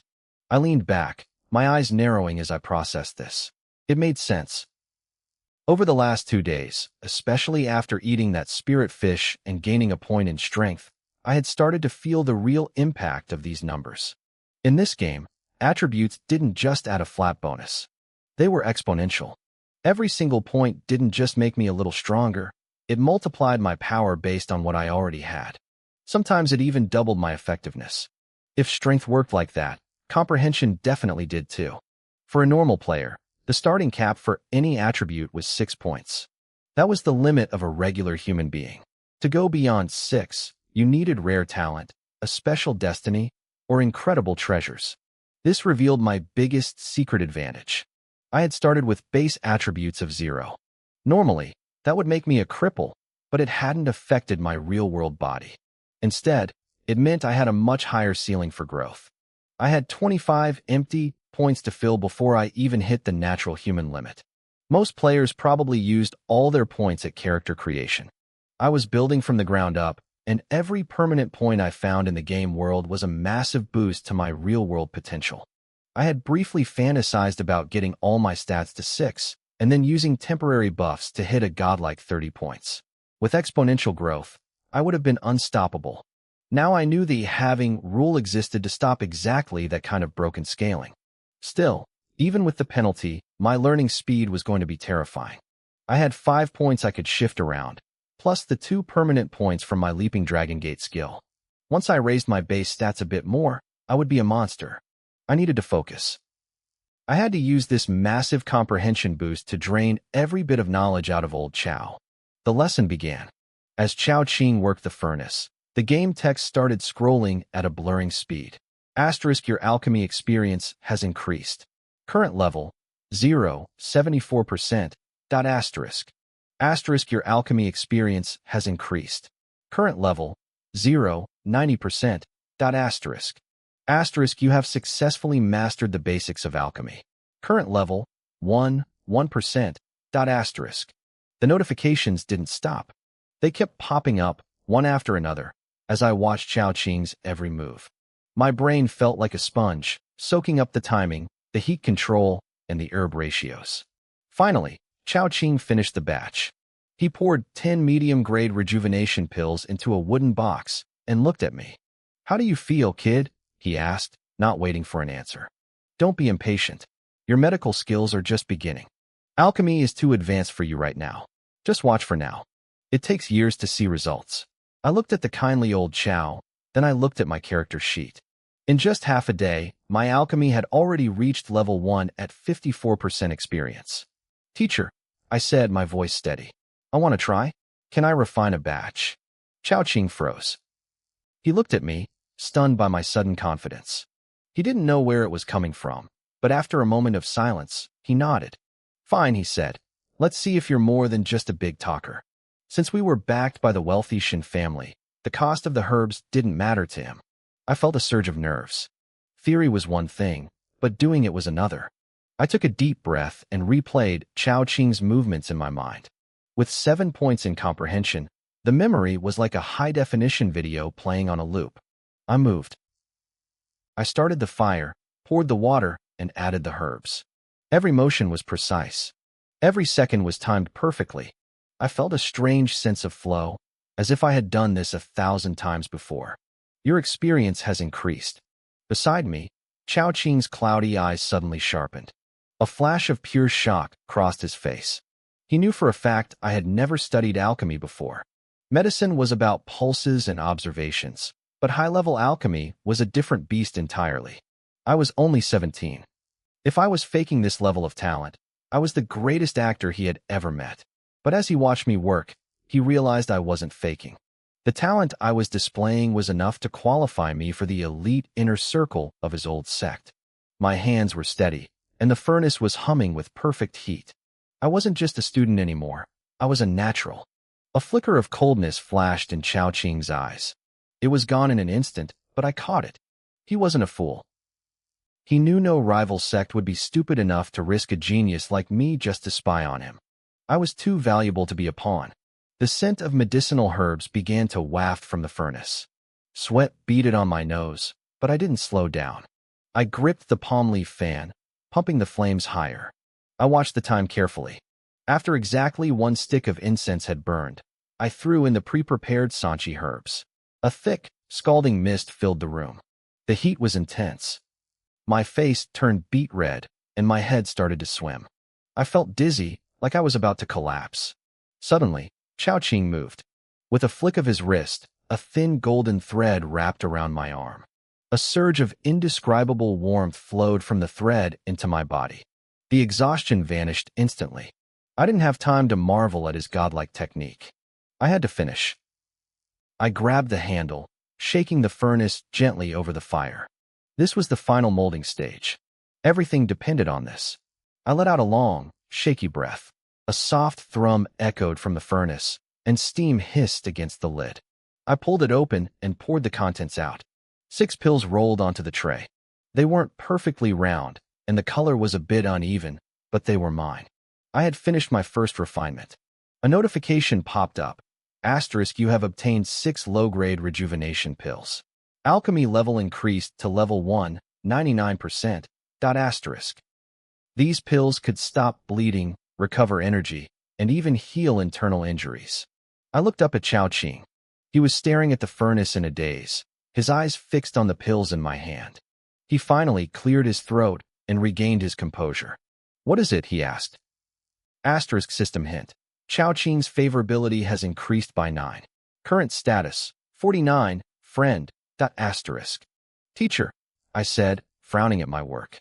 "I followed your steps exactly. Why is the quality so much lower than yours?" He looked at me with a complicated expression. "Don't get ahead of yourself. Do you think mid-grade pills are easy? To make a pill perfectly round with a self-overflowing aroma, you need internal energy. You need to be at the postnatal realm to manipulate the heat from within. Internal energy. I realized then how far I still had to go. Besides, he continued, you missed the balance of the 5 elements. Alchemy uses metal as the vessel and wood and earth as the ingredients, but water and fire are the catalysts. You must master the intersection of yin and yang. He began lecturing me on the deeper mechanics of the craft. My experience bar went crazy. Alchemy level increased to level 2, 12%. Chao Ching exhaled, looking at me with a mix of exhaustion and pride. All right, brat. You've mastered the rejuvenation pill. Now you just need practice. With your talent, I won't let you waste it. He pulled another book from his robe and tossed it to me. My heart raced, but when I saw the title, I felt a pang of disappointment. It was called Annotations on 100 Pills. These are formulas I created or refined over the years, he explained. He must have seen my slumped shoulders because he added, if you can master 3 more formulas from this book with the same quality as today, I'll teach you a real martial arts technique. My eyes lit up. I didn't hesitate. I opened the book and a list of formulas appeared before me. Some sounded legendary, like the 7-star pulse pill, while others were basic. I flipped through the pages until one name caught my eye. Teacher, I've picked my first one. Oh, which one? I pointed to page 20. I had chosen the Juyang pill, a potent medicine designed to greatly enhance male virility. Over the next 3 days, my life fell into a strict rhythm. I woke up an hour early to practice the 5 animal frolics, then spent the day refining pills and studying medicine. I even discovered a trick. While my character was AFK training in the game, I could perform the same movements in real life. Doing both at once made my progress skyrocket. By the 3rd day, I hit level 2 in the 5 animal frolics without spending a single potential point. I unlocked a new form, the deer. Since my attributes were low, it gave me a permanent +1 to my luck. After my experience with the golden fish, I knew luck was the most important stat of all. But my biggest growth was in alchemy. With my insane comprehension and Chao Ching's guidance, I hit level 3, 90%, in just 2 days. I was on the verge of becoming a true practitioner. I had mastered 3 new formulas. Aside from the virility pill, I chose 2 others that were far more practical. One of them provided a temporary boost to strength and agility, but there was a catch. The side effects would kick in after 30 minutes. The second formula I mastered was the blood explosion pill. It was a dangerous concoction that caused internal injuries by throwing one's chi and blood into total chaos. The third was even more specialized, stone drum powder. Just from the name, you could tell it wasn't a standard medicine. It was a straight-up poison. Even old Kai, my teacher, frowned when he saw me choosing these. He looked at my alchemy technique, then at the formulas, and finally just nodded without saying a word. He clearly sensed I had my reasons. With the mysterious life origin mission looming just a month away, I had to do whatever it took to ensure my survival. My medical skills didn't lag behind either. I hit level 3 in medicine, reaching 56% mastery. However, because I was progressing so fast, old Kai became incredibly strict. He stopped letting me handle the deliveries to the Shin family, which was a huge blow. I had wanted to use those trips to find more encounters and grind potential points. Instead, I was trapped in the shop like a golden child. I couldn't even sneak away to see Shin Fu, the manager, to claim the money I was owed from our previous encounter. I also missed the chance to explore the Shun family mansion to hit that 75% map completion mark for a guaranteed reward. But today, things changed. It was August 9th, year 4 of the Tianwu era, around 10 in the morning. I let out a long breath as I watched the fire in the furnace die down. I poured out a fresh batch of Jiang pills. Wiping the sweat from my forehead, I felt the satisfaction of a hard day's work. Old Kai stood beside me, still confused by my obsession with virility pills, but he couldn't deny my talent. Good, he said, his voice steady. Your success rate is stable now. You've mastered this one as well as the rejuvenation pill. Though his face remained calm, I could see the shock in his eyes. I silently deactivated my fate-defying trait, dropping my insane comprehension stat back down to a balanced build of 3 strength and 3 agility. I reached for the furnace to start another batch, but he stopped me. That's enough for now, he said. Follow me to the Shun residence. Shinshio is back, and the family wants us there. We can't use their herbs and shop for free without showing our faces. I blinked. Shinshio? I remembered that name from the family meeting. He was the talented disciple who had joined the Golden Dragon Society. Intrigued, I climbed into old Kai's carriage. Within 15 minutes, we had left the city and arrived at the sprawling Shin estate. We walked toward the main hall, but this time, the courtyard was crowded. Alongside the manager Shin Fu and the eldest son, Shin Han, there were two new faces, a young man radiating confidence and a girl around 16 years old. When we approached, the confident young man didn't move. Shin Han, however, stood up and bowed respectfully. Physician Chow. Shin Fu hurried forward to greet us. Physician Chow, the masters are waiting for you in the inner room. Old Kai nodded and glanced at me. Wait here for a bit. As he walked inside, Shin Fu turned to me with a polite smile. Young Master Chen, please wait here. Young Master Chiu, Young Master Han, and Miss Han are all around your age. I'm sure you'll have plenty to talk about. He was clearly trying to play matchmaker for social connections. I didn't mind. I was curious about Shin Chiu and the Golden Dragon Society he represented. I sat down in the hall, feeling 3 pairs of eyes scanning me. Shin Han gave me a friendly, calm smile. Shin Chiu looked me up and down with blatant judgment. But the girl, Miss Han, looked at me with sparkling eyes. I don't know what grandfather is thinking, Shin Chiu said, his voice dripping with impatience. We have such rare ingredients.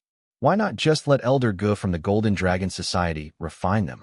Can this Physician Chow of ours really handle an elemental pill? Shin Han frowned and shot a look at me. Physician Chow is highly skilled, especially in alchemy. He's no worse than the alchemists in the big sections. He then turned to me and cupped his hands. Brother Chun, please don't take it to heart. Achio has been training on Golden Dragon Island for years. He just got back and isn't familiar with Physician Chow. I waved it off, acting like I didn't care. Shin Xiu curled his lip, clearly unimpressed by both me and my teacher. He turned back to his brother, his eyes lighting up with gossip. Brother, have you heard the big news in the martial world? It happened 2 days ago in Yangzhou. Shin Han raised an eyebrow. What news? Shin Xiu leaned in, his voice dropping to a conspiratorial whisper. You know Fengwuya, the rising star who just made the Earth rankings last month. 2 days ago, his body was found at the Manhwa Pavilion in Yangzhou. They say it was a ranking dispute. He was butchered. The scene was gruesome. I froze. My heart skipped a beat as I stared at my screen. Just a few days ago, I was reading an interview with Fengwuya on the forums. He was the top player, the pride of the player base, the man who had supposedly figured out the best start in the game. And now, according to an NPC, he was dead. Just like that. Murdered in a brothel. A cold chill ran down my spine. I had felt the physical pain of this game before, but this was different. This was the reality of the martial world. It was brutal. It was sudden. I made a mental note right then and there. I had to stay low. I had to be a dog, cautious, hidden, and defensive. Those heaven, earth, and mortal rankings? I wanted nothing to do with them. If you stick your head out, someone will cut it off. I felt relieved that I had only shared my real name with Old Kai and Long Qingyun. Neither of them seemed like the gossiping type. To everyone else, I was just Chun. The silence in the hall grew awkward until Shun Han turned to me, breaking the tension. Young Master Chun, Physician Chow rarely takes an interest in anyone. Since you're his student, you must be extraordinary. You should visit us more often so we can get to know each other. Before I could respond, Miss Han chimed in, her eyes beaming. Yes, I've always wanted to learn medicine. But my aunt only brings in those grumpy old men to teach me. Maybe you could teach me sometime, young Master Chin? I looked at her, the pampered daughter of the Shin family. I didn't feel much of a spark, but I gave a polite nod and offered a brief explanation. I'm not actually the master's true disciple, I said, keeping my voice humble. He just thinks highly of me and is willing to share a few words of advice. After hearing about Fengwuya's sudden death, I knew I had to stay low. There was no point in acting tough in front of these three. In this brutal martial world, being a dog was the only way to survive. Besides, my eyes were already seeing things they couldn't. Faint golden light shimmered in my vision, peeling back the layers of their reality. The game's destiny change system was active, and it was showing me their secrets. I looked at the eldest young master, Shinhan. A notification popped up. Fixed encounter. A hidden trouble. It turned out the prestigious grandson of the Shun family had a private physical problem. If I helped him regain his manhood, I'd earn his gratitude. But there was a catch. There was a high chance he'd kill me afterward to keep his secret safe. Then I looked at Shinshio. Her notification was even more violent. Fixed encounter. Murder for treasure. She was back for the White Gook stream ceremony, and the family had prepared a rare small yuan pill for her. It was a treasure that could help a martial artist leap from body refining to the postnatal realm. She wasn't strong enough to swallow it yet. If I killed her before she broke through, I could take it for myself. But doing that would make the entire Shin family my sworn enemies forever. I realized then that these two weren't worth much to me. Even Wang Wu, the guy I went fishing with, had more value. The only one who seemed interesting was the young Miss, Shinhan. Her prompt revealed a secret identity. Fixed encounter, mysterious mother. She was a love child, and her mother was actually Zhang Xuelan, the left protector of the Golden Dragon Society.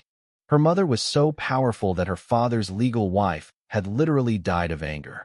My relationship with this girl would directly dictate how a powerhouse like Zhang Xuelan treated me in the future. Still, compared to my master, Physician Chao, who had 3 massive encounters linked to him, these 3 were small fry. It hit me just how legendary Chao's Medicine King Valley status really was. I sat there, half listening to their chatter. Most of the time, they talked and I just nodded. Shinhan asked me a few medical questions, but I wasn't really focused. Shinshio was busy bragging about the Golden Dragon Society and the Chao gang. She was excited because the upcoming ceremony wasn't being hosted by the 3rd master anymore, but by someone called the 14th lady. I was getting bored. I wanted to leave and explore the rest of the Shun estate, but then I heard footsteps. A woman walked into the hall. The atmosphere shifted instantly. All 3 of them stood up immediately. Even the arrogant Shin Chio bowed respectfully. "Third aunt," they said in unison. It was the 3rd lady, the widow of the late 3rd master. She was a formidable woman. When she saw me, a soft, surprised smile crossed her face. "Little Dr. Chun is here too?" she asked. "Why haven't you visited the Shin family these past few days?" She looked stunning. Her skin was as white as jade, and despite being in her 30s, she looked like she was barely 20. "The master has been busy lately, so I haven't had time to go out," I replied quickly. "Thank you for your concern, 3rd lady." She nodded with a beaming smile and headed toward the inner hall. A system notification flashed before my eyes. Asterisk by Jiyun's favorability plus 20. Current favorability, 30, old friends, asterisk. I was stunned by her sudden kindness. As she walked away, I focused my golden vision on her back. Asterisk destiny change, by Jiyun. Fixed encounter, loneliness, asterisk. The prompt told me that since the 3rd master had been dead for years, she had been running the family's business and training her martial arts in solitude. But as a widow, she had certain needs that went unmet. If I could satisfy those needs, her favorability would skyrocket. The reward? A chance to learn a special secret technique, the art of the bedchamber.